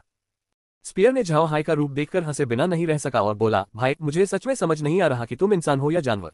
बहुत से इंसान ताज़ा भेड़ का दूध पीते ही उसे थूक देते हैं। बाद में तो वे उसे पीने की हिम्मत ही नहीं करते, लेकिन तुम्हें तो इसका स्वाद बहुत पसंद है। हाँ, भाई, क्या तुम्हारे अंदर जानवर का खून है? झाओ हाई ने मुड़कर विशाल सुअर के सिर वाले उस व्यक्ति को देखा और अचानक उसकी आंखों में एक धूर्तता देखी। वो खुद को रोक नहीं पाया और स्पीयर की बांह पर मारते हुए बोला, अच्छा, तुम सच में मुझे मजाक बनते देखना चाहते हो? हाँ हाँ, सच कहूं तो ये ताज़ा भीड़ का दूध बहुत सुगंधित है। एक जाओ हाई का वार स्पीयर के लिए ज्यादा से ज्यादा बस एक गुदगुदी जैसा था। हालांकि स्पीयर को जाओ हाई का प्रदर्शन बहुत पसंद आया, इसलिए वह हंसा और जाओ हाई के कंधे पर थपथपाया, जिससे जाओ हाई ने दर्द भरा चेहरा बना लिया। इस समय तक लौरा और बाकी लोग भी जाग चुके थे और अपने तंबू से बाहर आ गए थे। उनके अब बाहर आने का कारण ये था कि उन्हें डर था कि झाओ हाई उन पर शक कर लेगा, इसलिए वे अब तक धैर्यपूर्वक इंतजार कर रहे थे। जब उसने लौरा और अन्य दो को बाहर आते देखा तो स्पीयर ने तुरंत अपनी पत्नी से उनके लिए भोजन तैयार करने और परोसने को कहा। नाश्ता बहुत ही साधारण था, भेड़ का दूध और हाथ से बनाया हुआ पुलाव दो। नाश्ते के बाद झाओ हाई ने मरे हुओं को आदेश दिया कि वे कारवां से भोजन निकालकर शीपहेड हैमर गिरोह के शिविर में ले जाएं। स्पीयर ने उनके द्वारा उत्पादित 5 सर्वश्रेष्ठ ऊनी कंबल और 5 सर्वश्रेष्ठ कालीन भी निकाले। 10 मजबूत अर्गाली, 2 सुअर के बच्चे और 2 सर्वश्रेष्ठ प्रेरी मास्टिफ 3 भी साथ लाए गए। ये सभी झाओ हाई को सौंप दिए गए।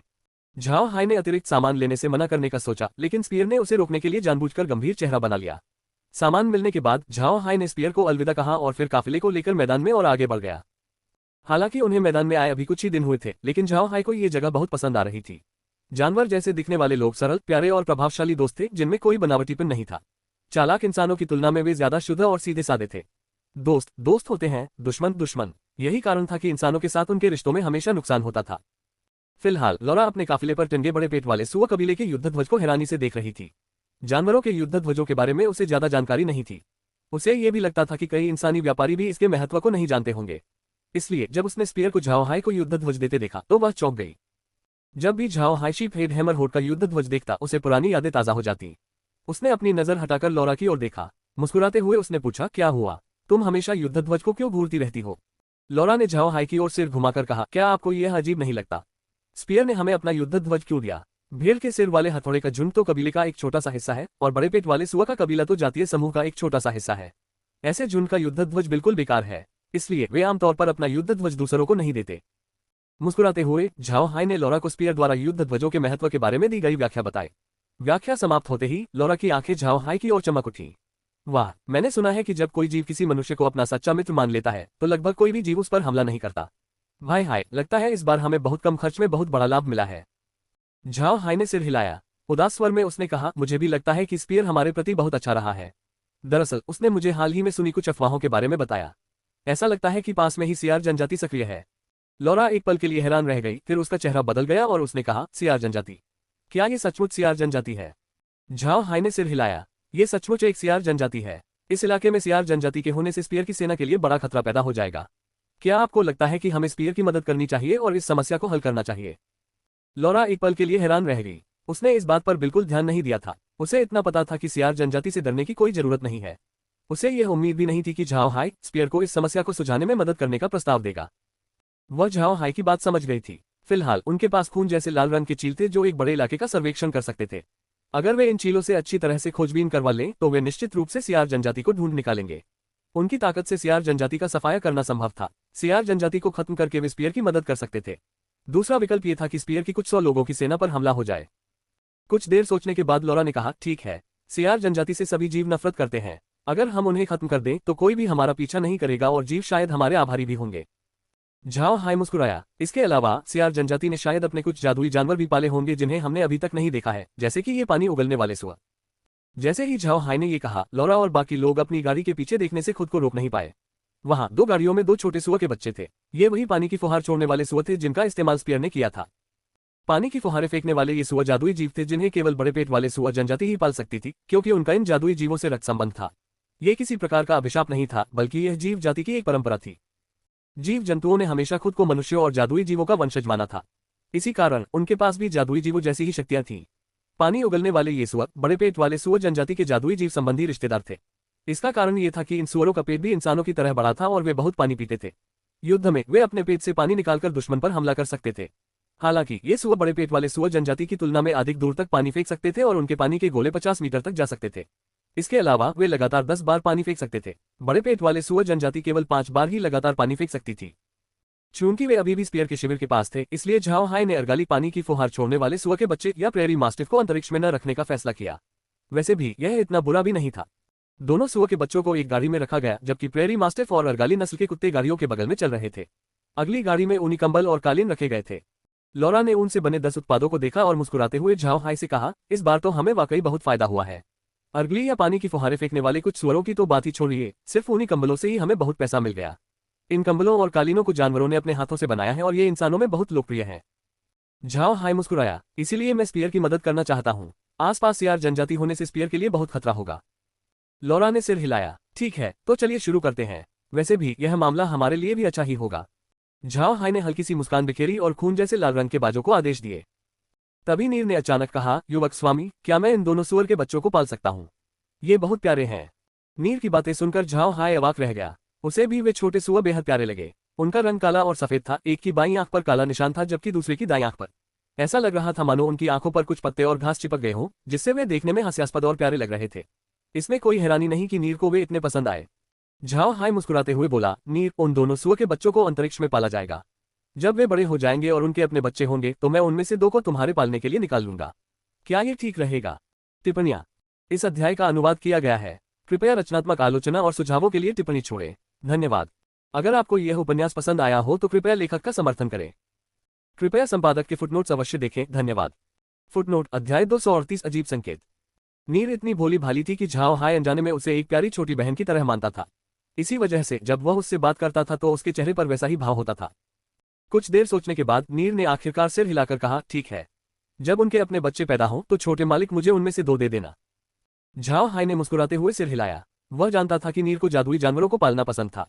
नीर का अनुरोध किसी क्षणिक सनक से प्रेरित नहीं था। मुड़कर झाओ हाय ने चारों ओर देखा और पाया कि वे अब शीप हेड हैमर के झुंड से काफी दूर आ चुके थे। चूंकि आसपास कोई और नहीं था, उसने लॉरा को काफिला रोकने के लिए कहा। फिर वह अर्गाली, पानी की फुहार छोड़ने वाले सुअर के बच्चों और मैदानी मास्टिफ कुत्तों को अंतरिक्ष में ले आया। इसके बाद वे भी अंतरिक्ष में प्रवेश कर गए। जानवरों को फिलहाल गोदाम में रखा गया था। जैसे ही झाओ हाय उन्हें अंतरिक्ष फार्म में लाएगा, उनका तुरंत मूल्यांकन किया जाएगा। अंतरिक्ष में प्रवेश करने के बाद उन्हें कुछ अजीब सी दस्तकें सुनाई दी। एक पल के लिए आश्चर्यचकित होने के बाद झाओ हाय को जल्द ही पता चला कि ये ग्रीन और अन्य लोग थे जो फोर्ट आयरन माउंटेन में ठहरे हुए थे। उनके चेहरे चिंतित थे और वे जमीन पर दस्तक दे रहे थे। झाओ हाय को पल भर के लिए हैरानी हुई, फिर वह स्वाभाविक रूप से समझ गया कि क्या हो रहा है। साथ ही उसे अपराधबोध भी हुआ। उसने कल जरूरत से ज्यादा शराब पी ली थी, इसलिए वे न तो अंतरिक्ष में लौट सकते थे और न ही लौह पर्वत किले से निकल सकते थे। ग्रीन और बाकी लोग उनके बारे में जरूर चिंतित होंगे। उसे डर था कि उन्हें कल रात अच्छी नींद नहीं आई होगी। ये स्थिति देखकर झाओ हाय ने अंतरिक्ष में प्रवेश स्थगित कर दिया। उन्होंने तुरंत ग्रीन और अन्य लोगों को अंतरिक्ष में जाने दिया। ग्रीन और अन्य लोग जैसे ही अंतरिक्ष में दाखिल हुए, उन्होंने झाओ हाय को वहां दोषी भाव से खड़े देखा। ग्रीन ने जल्दी से उनका अभिवादन किया और उन्हें ध्यान से देखने के बाद पूछा, युवा स्वामी, क्या आप ठीक है? आप कल लौह पर्वत किले में वापस क्यों नहीं आए? हम पूरी रात चिंता करते रहे।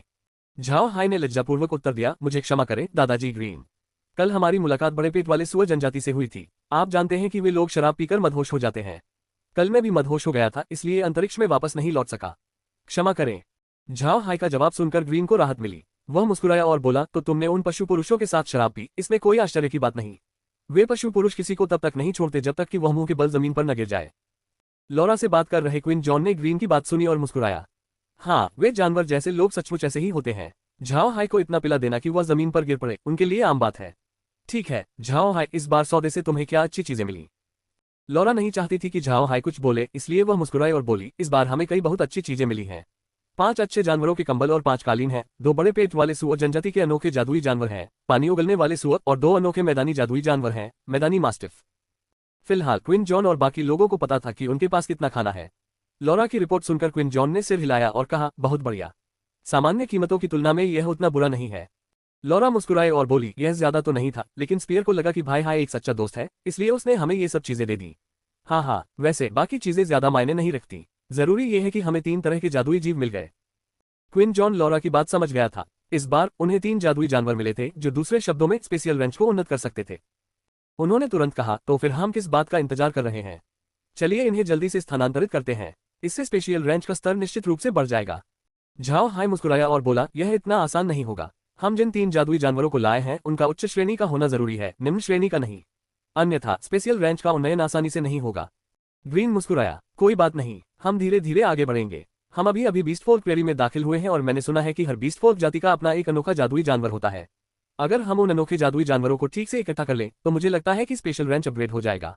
मैं देखना चाहता हूं कि जब यह अपने उच्चतम स्तर पर होगा तो कैसा दिखेगा। झाओ हाय मुस्कुराया और बोला, उम्मीद है ऐसा ही हो। दिक्कत यह है कि इन जादुई जानवरों को पाना आसान नहीं है। अगर स्पीयर से मेरी अच्छी दोस्ती न होती तो वो मुझे पानी उगलने वाले सुअर दे ही नहीं पाता, और वो मुझे सिर्फ पानी उगलने वाले सुअर के बच्चे ही दे सकता था, बड़े सुअर नहीं। इससे साफ पता चलता है कि ये जीव अपने खास जादुई जानवरों को कितना पसंद करते हैं। क्विन जॉन ने मुस्कुराने की कोशिश की। मैं इसके बारे में लगभग भूल ही गया था। जानवरों की जाति के लिए ये अनोखे जादुई जानवर उनकी नज़र में उनके परिवार का हिस्सा हैं। अगर कोई आपसे अपने प्रियजनों को सौंपने के लिए कहे तो क्या आप यूं ही उन्हें सौंप देंगे? क्विन जॉन की बात सुनकर झाओ हाय और बाकी लोग अवाक रह गए। मनुष्यों के लिए जादुई जीवों को परिवार का सदस्य मानना मुश्किल था, लेकिन जीव जंतुओं के लिए यह एक सामान्य बात थी। झाओ हाय को अचानक पृथ्वी पर अकेले रहने वाले बुजुर्गों द्वारा पाले जा रहे पालतू जानवरों की याद आ गई। वे लोग अपने पालतू जानवरों को परिवार का हिस्सा मानते थे और मरने के बाद उनके लिए बड़ी संपत्ति भी छोड़ जाते थे। इन बुजुर्गों की तुलना में ये जीव जंतु इतने पागल नहीं लगते थे। दोनों ही जादुई जानवरों या पालतू जानवरों को दिल से प्यार करते थे। उसने और कुछ नहीं कहा, बल्कि सबको स्पेशल रेंच में भेज दिया। फिर उसने अर्गाली, पानी की फुहारें फेंकने वाले सुअरों और प्रेरी मास्टिफ कुत्तों को बाहर निकाल दिया। तीनों प्रकार के जादुई जीवों को छोड़े जाने के बाद अंतरिक्ष ने तुरंत एक स्वर में संकेत दिया। भेड़ के आकार के जानवर की एक नई किस्म की खोज की गई। मूल्यांकन स्तर 3 का जानवर। इस जानवर ने अंतरिक्ष में मौजूद मूल भीड़ों की जगह ले ली है। इस जानवर की परिपक्वता अवधि 8 घंटे होती है। ये 7 बार ऊन का उत्पादन कर सकता है और एक बार बच्चे को जन्म दे सकता है। प्रत्येक प्रसव में 8 मेमने पैदा होंगे। ऊन के प्रत्येक चक्र से 100 किलोग्राम ऊन प्राप्त होगा। इसे प्रति घंटे 2 बार भोजन की आवश्यकता होती है। जानवर का डिजिटलीकरण किया जा रहा है। अब इस जानवर को स्पेशल शॉप से खरीदा जा सकता है। सुअर के आकार के जानवर की एक भिन्न प्रजाति की खोज की गई। मूल्यांकन स्तर 20 का जानवर। इस जानवर के परिपक्व होने का समय 20 घंटे है और यह एक बार में 10 बच्चों को जन्म दे सकता है। एक बार में अधिकतम 10 सुअर के बच्चे पैदा हो सकते हैं। इसे प्रति घंटे 5 बार भोजन की आवश्यकता होती है। जानवर का डिजिटलीकरण किया जा रहा है। अब इस जानवर को स्पेशल शॉप से खरीदा जा सकता है। कुत्ते के आकार के जानवर की एक भिन्न प्रजाति की खोज की गई। मूल्यांकन स्तर 15 का जानवर। इस जानवर के परिपक्व होने का समय 20 घंटे है और यह एक बार में 5 पिल्लों को जन्म दे सकता है। एक बार में अधिकतम 9 पिल्ले पैदा हो सकते हैं। इसे प्रति घंटे 2 बार भोजन की आवश्यकता होती है। प्रत्येक जन्म में किसी प्रकार का संक्रमण होने की 10% संभावना होती है। संक्रमण का स्तर 30। अन्य सभी डेटा समान रहता है। जानवर का डिजिटलीकरण किया जा रहा है। अब इस जानवर को स्पेशल शॉप से खरीदा जा सकता है। झाओ हाय ने तीनों लंबे संकेतों को सुना और वह दंग रह गया। पानी की फुहार छोड़ने वाले सुअर का मूल्यांकन तो सामान्य था, लेकिन अर्गाली और प्रेरी मास्टिफ के स्पेस प्रॉम्प्ट असामान्य थे। अंतरिक्ष द्वारा अर्गली के लिए दिए गए निर्देश विशेष रूप से आश्चर्यजनक थे।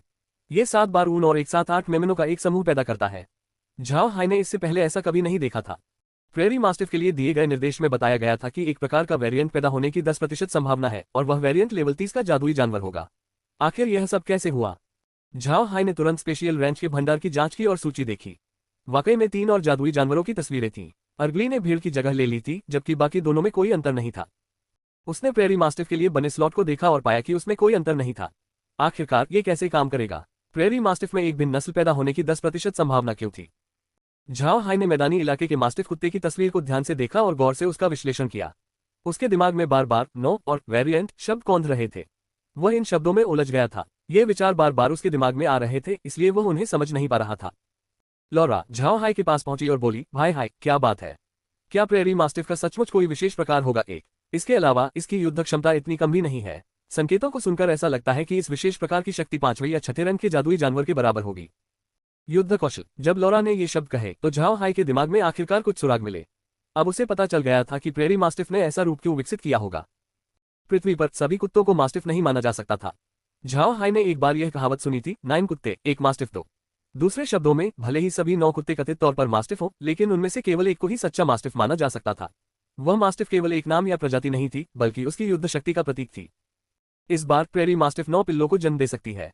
9 कुत्ते 1 मास्टिफ। ये वाक्यांश शायद इस बात की ओर इशारा कर रहा है कि स्पेस ने एक भिन्न नस्ल के उभरने की संभावना क्यों जताई थी। सीधे शब्दों में कहें तो ये भिन्न नस्ल उन 9 में से एकमात्र ऐसी थी जो असली मास्टिफ थी। जब उसे बात समझ आ गई तो झाओ हाय हंसा और लॉरा की ओर मुड़ा। कुछ नहीं, ये तो बस एक साधारण प्रेरी मास्टिफ है जिसमें उत्परिवर्तन हुआ है। इसी वजह से इसकी युद्ध क्षमता अधिक है, बस इतना ही। लॉरा सहमत तो हो गई, लेकिन फिर भी नाखुशी से बोली, यहाँ 3 अलग अलग जादुई जीव होने के बावजूद स्पेशल रेंज का उन्नयन नहीं हुआ। कितना अफसोस की बात है। झाओ हाय मुस्कुराया, इसमें कोई अफसोस की बात नहीं है। भविष्य में अपग्रेड करना और भी मुश्किल हो जाएगा। ठीक है, चलिए चलते हैं। सबसे पहले हमें आत्मनिर्भर बनना होगा। रूपांतरण के बाद जब ब्लैक वेस्ट का विस्तार होगा तब हमें रोसेन साम्राज्य में अपना कारोबार स्थापित करने में सक्षम होना होगा। लॉरा ने विरोध नहीं किया। हालांकि फिलहाल उनका परसेल परिवार के साथ सहयोग जारी था, लेकिन वे इसे और आगे बढ़ाने के लिए तैयार नहीं थे। वे ऐसा तभी कर सकते थे जब वे रोसेन साम्राज्य में अपना कारोबार स्थापित कर लें। स्पेशल रेंच के मामलों को निपटाने के बाद झाओ हाय सभी स्पेशल रेंच लौट आए। बैठकर झाओ हाय ने स्पीयर के संपर्क में आने के बाद हुई घटनाओं के बारे में बताना शुरू किया और ग्रीन और अन्य लोगों के लिए युद्ध के झंडों के बारे में भी विस्तार से बताया। झाओ हाई ने उन्हें ये बातें इसलिए बताई क्योंकि उन्हें लगा कि भविष्य में जब वे जानवरों से संपर्क करेंगे तो ये बातें उनके काम आएंगी। स्पीयर से निपटने से मिला अनुभव भविष्य में काम आ सकता था। इसके अलावा उन्हें किसी ऐसी समस्या का भी सामना करना पड़ सकता था जिसके समाधान के लिए ग्रीन की मदद की आवश्यकता हो। इसलिए ग्रीन को पशु जनजाति की स्थिति को बेहतर ढंग से समझने देना बेहतर था। इसी क्रम में झाओ हाई ने स्वाभाविक रूप से युद्ध ध्वज से संबंधित मामलों पर चर्चा की। उन्होंने उन्हें यह भी बताया कि वह सियार जनजाति से निपटकर स्पीयर की मदद करना चाहते हैं। ग्रीन और बाकी लोग ध्यान से सुन रहे थे। सच कहें तो अगर वे जाकर उन पशु मानवों से संपर्क करते तो वे वो नहीं कर पाते जो झाओ हाई ने किया था। वे महाद्वीप के अन्य मनुष्यों की तरह ही थे, वे भी पशु मानवों से अधिक लाभ प्राप्त करने के तरीके खोजना चाहते थे। दूसरी ओर झाओ हाई ने ईमानदारी और उदारता से पशु मानवों की मित्रता जीत ली थी। ये कहा जा सकता है कि इस हालिया लेन देन से उन्हें न केवल सामग्री मिली बल्कि पशु मानवों की अनमोल मित्रता भी प्राप्त हुई। ये बात तब और भी सच साबित हुई जब स्पीयर ने उन्हें मित्रता युद्ध ध्वज दिया। झाओ हाई के बोलने के बाद ग्रीन की सांस थोड़ी फूल गई। 3 उसने झाओ हाई को एक जटिल भाव से देखा। युवा स्वामी, आपने बहुत अच्छा काम किया। यह मेरे काम से कहीं बेहतर था। ओह, युवा स्वामी सचमुच एक ऐसे व्यक्ति बन गए हैं जो हर तरह की परिस्थितियों से निपट सकते हैं। इससे मुझे राहत मिली है। कुछ हद तक उत्साहित ग्रीन को देखकर झाओ हाई मुस्कुराए बिना नहीं रह सका। ज्यादा उत्साहित मत होइए दादाजी ग्रीन, मुझे अभी आपसे बहुत कुछ सीखना है, इसलिए मुझे छोड़कर मत जाइए।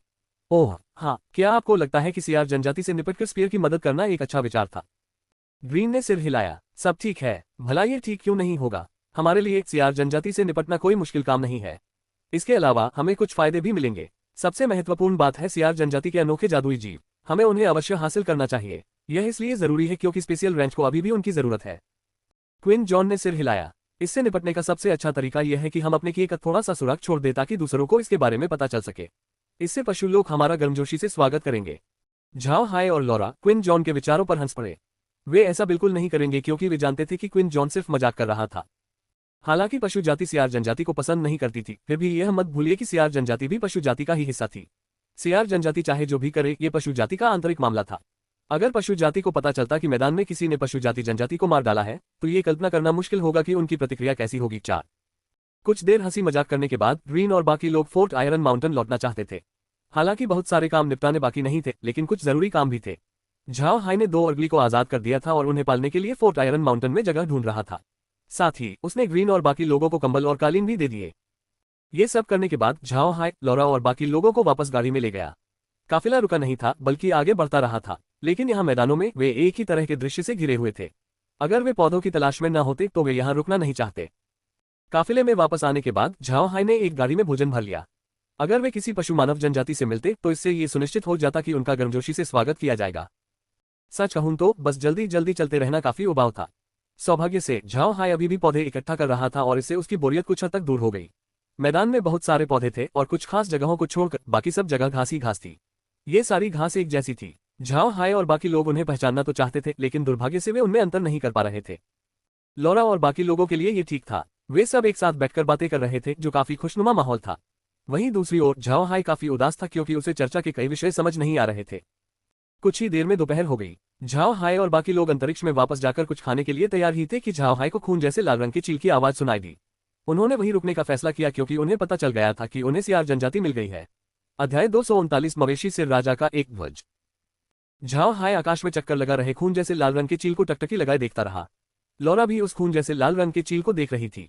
वे दोनों ये जानने के लिए उत्सुक थी कि इस खून जैसे लाल रंग के चील के पास कौन सी जानकारी है। झाओ हाई ने सब कुछ देखते ही समझ लिया। गहरे लाल रंग के चीलों की जासूसी क्षमता बहुत प्रबल थी क्योंकि वे ऊंचाई पर उड़ सकते थे और उनकी दृष्टि बहुत अच्छी थी। इसके अलावा वे झाओ हाई की इच्छा को भी समझ गए थे। इस प्रकार वे बहुत कुशल हवाई जासूस बन गए। खून के रंग के चीलों की रिपोर्ट झाओ हाई के लिए बहुत महत्वपूर्ण थी।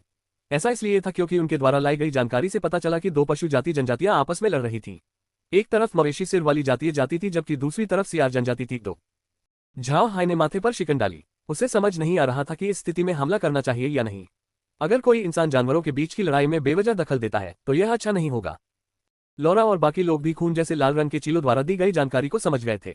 इस स्थिति को लेकर लॉरा को भी अजीब लगा। जानवरों जैसे लोगों के लिए लड़ाई सम्मानजनक होती थी। अगर कोई बीच में दखल देता तो दोनों पक्ष नाराज हो सकते थे। यहां तक कि जिस पक्ष की उन्होंने मदद की थी वो भी धन्यवाद नहीं देता। कुछ देर सोचने के बाद लॉरा ने झाओ हाई की ओर मुड़कर पूछा, भाई हाई, हमें क्या करना चाहिए? सोचते हुए झाओ हाई ने कहा, हम पहले एक नजर डालेंगे और ऐसा दिखावा करेंगे कि हम बस यहां से गुजर रहे हैं। हम पहले कोई हरकत नहीं करेंगे। लॉरा ने सिर हिलाया। इसके बाद झाओ हाई ने तुरंत काफिले को उस रास्ते पर मोड़ दिया जो युद्ध क्षेत्र के पास से होकर गुजरता था। युद्ध क्षेत्र उनके पास नहीं था, अन्यथा रक्तरंजित चीलों को सूचना देने में पूरी सुबह न लग जाती। युद्ध क्षेत्र तक जितनी जल्दी हो सके पहुंचने के लिए झाओ हाई ने शेष काफिले को वापस ले जाकर अंतरिक्ष में रख दिया, केवल लौरा की गाड़ी को आगे बढ़ने के लिए छोड़ दिया। इस तरह वे तेजी से आगे बढ़े। 2 घंटे बाद वे अंततः उस युद्ध क्षेत्र में पहुंचे जहां रक्तरंजित चीलों ने सूचना दी थी। वहां पहुंचते ही कई युद्ध घोष सुनाई दिए। झाओ हाई को उम्मीद नहीं थी कि दोनों कबीले इतनी देर तक लड़ेंगे। अभी दोपहर का समय था और जब से खून जैसे लाल रंग के चीलों ने दोनों कबीलों को खोजा था, तब से अब तक 3 घंटे से थोड़ा अधिक समय बीत चुका था। यह कोई छोटा समय नहीं था। झाओ हाई ने अपनी गति धीमी की और एक बार फिर गाड़ी से बाहर देखा। फिर वह धीरे धीरे युद्ध क्षेत्र की ओर बढ़ा। उसे कोई चिंता नहीं थी क्योंकि वह जानता था कि दोनों पक्ष अभी भी लड़ाई के बीच में हैं। जल्द ही सभी लोग युद्ध क्षेत्र के करीब पहुंच गए। दूर से एक शिविर दिखाई दिया। शिविर का आकार बहुत बड़ा नहीं था, लगभग उतना ही जितना शीपहेड हैमर सेना का शिविर था। इस शिविर के केंद्रीय तंबू के ऊपर एक मवेशी सिर वाला युद्ध ध्वज फहरा रहा था। लौरा ने युद्ध ध्वज को देखा और उसका चेहरा बदल गया। मवेशी सिर वाले राजा का युद्ध ध्वज, यह मवेशी सिर वाले राजा का युद्ध ध्वज कैसे हो सकता है? झाओ हाई एक पल के लिए चौंक गया। मवेशी सिर राजा का युद्ध ध्वज? आप कह रहे हैं कि यह मवेशी सिर राजा का युद्ध ध्वज है? उसके इतना आश्चर्यचकित होने का कारण यह था कि मवेशी सिर राजा का युद्ध ध्वज कोई ऐसी चीज नहीं थी जिसे कोई भी आसानी से प्राप्त कर सके। इसका उपयोग केवल मवेशी सिर जातीय समूह के शाही परिवार टाइटन कैटल 3 जनजाति के सदस्य ही कर सकते थे। हालांकि बीस्ट फोर्क प्रेरी में बीस्ट फोर्क जातीय समूह असंख्य थे, लेकिन इनमें से कुछ प्रमुख जनजातियों को शाही परिवार का दर्जा प्राप्त था। ऐसी ही एक जातीय समूह मवेशी सिर वाली जनजाति थी। हालांकि गैंडा जनजाति आदि जैसी कई संबंधित जनजातियां थीं, लेकिन वे सभी एक ही बड़ी जातीय समूह मवेशी सिर वाली जनजाति का हिस्सा थीं। मवेशी सिर वाली जाति का शाही परिवार टाइटन मवेशी जनजाति था। टाइटन मवेशी जनजाति का हर सदस्य जन्मजात योद्धा था। उनके शरीर पर ऊन नहीं होती थी और उनकी त्वचा सुनहरे पीले रंग की होती थी। इस सुनहरे पीले रंग की त्वचा में रक्षा करने की अद्भुत क्षमता थी। उनकी वंशानुगत दैवीय शक्ति के कारण ये कहा जा सकता है कि उनकी युद्ध क्षमता अन्य प्रसिद्ध योद्धा जनजातियों के बराबर थी। वे उनके विरुद्ध आसानी से पराजित हो जाते। यदि कोई टाइटन कैटल जनजाति से न होकर केवल एक सामान्य कैटल हेड जातीय समूह का सदस्य होता तो उसकी युद्ध क्षमता इतनी अधिक नहीं होती। कैटल हेड जातीय समूह को मैदानी इलाकों में एक योद्धा जनजाति माना जा सकता था, लेकिन उनका आकलन योद्धा जनजाति के रूप में नहीं किया गया था। किसी जातीय समूह का आकलन करते समय उसकी समग्र युद्ध शक्ति को देखा जाता है। कैटल हेड जातीय समूह में कई कमजोर जनजातियां थीं, इसलिए उन्होंने बाकी जातीय समूह को भी कमजोर कर दिया। अंततः उन्हें एक सामान्य जातीय समूह के रूप में आंका गया, न कि योद्धा जनजाति के रूप में। चाहे वह कोई जातीय समूह हो या युद्ध जनजाति, वे विभिन्न प्रकार से विभाजित थे। जैसे शेर और बाघ जातीय समूह दोनों की शीर्ष जनजातियां युद्ध जनजातियों का प्रतिनिधित्व करती थी क्योंकि उनके पास सबसे अधिक युद्ध शक्ति थी। मवेशी प्रधान जातीय समूह की स्थिति भी उनके समान थी, लेकिन शेर और बाघ जातीय समूह दोनों ही जातीय पदानुक्रम में शीर्ष पर थे। फिर भी निम्न श्रेणी की युद्ध जनजातियां मवेशी प्रधान जातीय समूह विशेषकर टाइटन मवेशी जनजाति के प्रति असभ्य नहीं होती थी। टाइटन कैटल जनजाति की युद्ध शक्ति बहुत ही जबरदस्त थी और उनकी ताकत असीमित थी। अपनी शक्तिशाली रक्षात्मक क्षमताओं और bestial soul position war skill chart के साथ वे बहुत शक्तिशाली थे। जीव जंतु और मनुष्य भिन्न थे। मनुष्य युद्ध शक्ति या जादुई शक्ति का अभ्यास करते थे, जबकि जीव जंतु तथाकथित पशु आत्मा पर अधिकार प्राप्त करने की युद्ध कला का अभ्यास करते थे। वास्तव में ये जीव जंतुओं की अनूठी साधना विधि थी। 10 वर्ष की आयु प्राप्त करने पर प्रत्येक जीव जंतु युवक को अकेले ही एक जादुई जानवर का शिकार करके उसे मारना होता था। फिर वे रहस्यमय जीव जंतु साधना विधि का उपयोग करके उस जादुई जानवर के शरीर और आत्मा को आत्मसात कर लेते थे। हर बार जब कोई जीव जंतु युद्ध करता था तो उस जादुई जानवर की आत्मा और शरीर उसकी सहायता करते थे। हालांकि इस पशुवत आत्मा पर कब्जा करने की युद्ध क्षमता की अपनी सीमाएं थीं। ये सीमाएं प्रत्येक वंश के अनुसार अलग अलग थीं और अलग अलग वंशों का अर्थ प्रत्येक जातीय समूह के लिए अलग अलग सीमाएं थीं। उदाहरण के लिए पशु मानवों की गुलाम जनजातियों को लें। उन्होंने भी पशु आत्मा पर अधिकार करने की युद्ध कला का अभ्यास किया था, लेकिन उनके लिए किसी शक्तिशाली जादुई पशु की आत्मा को आकर्षित करना असंभव था। यदि वे जबरदस्ती किसी आत्मा को आत्मसात करने का प्रयास करते तो शक्ति प्राप्त करने के बजाय इसका उल्टा प्रभाव पड़ता। उनका शरीर क्षतिग्रस्त हो जाता और जादुई पशु की आत्मा उन पर नियंत्रण कर लेती, जिससे वे भी पशु बन जाते। शक्तिशाली जादुई जीव युद्ध में प्रबल शक्ति रखने वाले जीवों की ओर आकर्षित होते हैं। यदि जादुई जीव जंगली हो तो निर्णायक कारक उसकी युद्ध शक्ति ही होती है। उदाहरण के लिए 5वें रैंक का पालतू जादुई जीव उसी रैंक के जंगली जादुई जीव को हरा नहीं सकता। इसका कारण यह है कि 5वें रैंक का जंगली जादुई जीव जन्म से ही लगातार दूसरे जादुई जीवों से लड़ता रहता है। लगातार लड़ने के कारण उसकी स्वाभाविक युद्ध शक्ति 5वें रैंक के पालतू जादुई जीव से कहीं अधिक होती है। जीव जंतुओं के लिए किसी जादुई जीव की आत्मा को अवशोषित करने से उन्हें उस जादुई जीव के युद्ध कौशल का एक हिस्सा इस्तेमाल करने की क्षमता मिल जाती थी। जीव जंतुओं के लिए यह बहुत महत्वपूर्ण था। कमजोर प्राणी जादुई प्राणियों को पकड़ने और मारने की क्षमता नहीं रखते थे। यही कारण था कि वे पालतू जादुई प्राणियों का उपयोग करते थे और इसका स्वाभाविक अर्थ था उनकी युद्ध शक्ति का कम होना। युद्धप्रिय जनजातियों और सामान्य जातीय समूहों के बीच सबसे बड़ा अंतर यह होगा कि युद्धप्रिय जनजातियों की आत्माएं आमतौर पर मांसाहारी जादुई जानवरों की होती हैं। वहीं जातीय समूह शाकाहारी जादुई जानवरों की आत्माओं का उपयोग करते हैं जो शिकार किए जाते थे। पशु आत्मा का अवशोषण भी एक समान नहीं था। उदाहरण के लिए यदि कोई मवेशी सिर वाली जाति का हो और शेर जैसी जादुई पशु आत्मा को अवशोषित करना चाहे तो उसकी सफलता की संभावना बहुत कम होगी। यदि वह सफल भी हो जाए तो भी उसे अधिक शक्ति नहीं मिलेगी। ऐसा इसलिए था क्योंकि उनके बीच अनुकूलता का स्तर कम था, जिसके परिणामस्वरूप नकारात्मक प्रभाव पड़ते थे। मवेशी सिर वाली जाति के लिए सबसे अच्छी जादुई आत्मा जिसे वे अवशोषित कर सकते थे वह मवेशी सिर वाली जाति से संबंधित थी। यदि वे मवेशी सिर वाली जाति से संबंधित जादुई आत्मा को आकर्षित नहीं कर पाते तो उनके लिए मांसाहारी की जगह शाकाहारी जादुई आत्मा प्राप्त करना बेहतर होता। ये ज्ञान कई वर्षों के परीक्षण और त्रुटि के बाद प्राप्त हुआ था। टाइटन केटल जनजाति के लिए उनकी पशु आत्मा को एक एकीकृत आत्मा माना जा सकता है। उनकी जादुई पशु आत्मा रैंक 6 पृथ्वी तत्व जादू पशु एक स्टोनस्किन मवेशी 5 से थी। जैसा कि इसके नाम से ही स्पष्ट है, यह स्टोनस्किन केटल एक जादुई जानवर था जिसकी रक्षात्मक क्षमताएं अत्यंत उच्च थीं। इसकी आक्रमण शक्ति भी काफी अधिक थी। सभी जादुई जानवरों में से स्टोनस्किन केटल से अधिक शक्ति वाले जानवर बहुत कम थे। कई वर्षों के प्रयास और गलतियों के बाद टाइटन केटल जनजाति ने अंततः स्टोनस्किन केटल की जादुई आत्मा को आत्मसात करने का निर्णय लिया। चूंकि टाइटन केटल जनजाति और स्टोनस्किन केटल में कई समान गुण थे, इसलिए आत्मसात करने के बाद उनमें उच्च स्तर की अनुकूलता पाई गई। इस प्रकार टाइटन केटल जनजाति ने अपनी शक्ति का उपयोग स्टोनस्किन केटल के पालन पोषण में किया। स्वाभाविक रूप से ये तथाकथित पालन पोषण किसी फार्म में पालने जैसा नहीं था। इसके बजाय उन्होंने स्टोनस्किन मवेशियों को एक बाड़े में रखा ताकि वे भाग न सकें। ये मवेशी बाड़े के अंदर स्वतंत्र रूप से घूम सकते थे और यदि उन्हें कोई खतरा होता तो टाइटन केटल जनजाति उनकी मदद नहीं करती। इससे स्टोनस्किन मवेशी और भी जंगली हो गए। ये पशु जाति के युद्ध करने वाले कबीलों में एक आम प्रथा थी। कबीले के लिए सबसे उपयुक्त और प्रभावी जादुई जानवर का पता लगाने के लिए लंबे समय तक प्रयोग और परीक्षण किए जाते थे। उन्हें जादुई जानवरों को आंशिक रूप से पालना पड़ता था। जब कबीले के किसी सदस्य को किसी जानवर की आत्मा को पकड़ने और अवशोषित करने की आवश्यकता होती थी तो वे बाड़े में प्रवेश कर सकते थे। फिर वे जादुई जानवर का शिकार करके उसे मार डालते थे और उसकी आत्मा को अवशोषित कर लेते थे। इन सब बातों ने उनकी जाति की युद्ध शक्ति को सुनिश्चित किया। कई वर्षों के विकास के बाद पशुजात लोगों की प्रसिद्ध युद्ध जनजातियों ने अपनी एक सुव्यवस्थित साधना प्रणाली विकसित की थी। अतीत के पशुजात लोगों की तुलना में ये कहीं अधिक प्रभावी थी। छोटी जनजातियों और कमजोर जातीय समूहों में युद्ध जनजातियों की तरह जादुई जानवरों को पालने की क्षमता नहीं थी, इसलिए उनकी युद्ध शक्ति का अधिक विकास नहीं हुआ। अंततः इसी के कारण पशु जाति के बीच वर्तमान व्यवस्था विकसित हुई। युद्ध जनजातियां लगातार मजबूत होती गईं, जबकि छोटी जनजातियां और निम्न जातीय समूह कमजोर होते चले गए। टाइटन केटल जनजाति एक कमजोर जातीय समूह का हिस्सा थी, फिर भी वे अपने जादुई जानवरों को पालते थे। यह उनकी ताकत को दर्शाता था और यहाँ तक कि युद्धप्रिय जनजातियां भी उन्हें इतनी आसानी से चुनौती नहीं देती थी। यही कारण था कि केटल हेड किंग का युद्ध ध्वज देखकर लौरा इतनी हैरान रह गई थी। सियार जनजाति तो मानो किसी नर्म परसिमन को चुटकी काटने जैसी थी।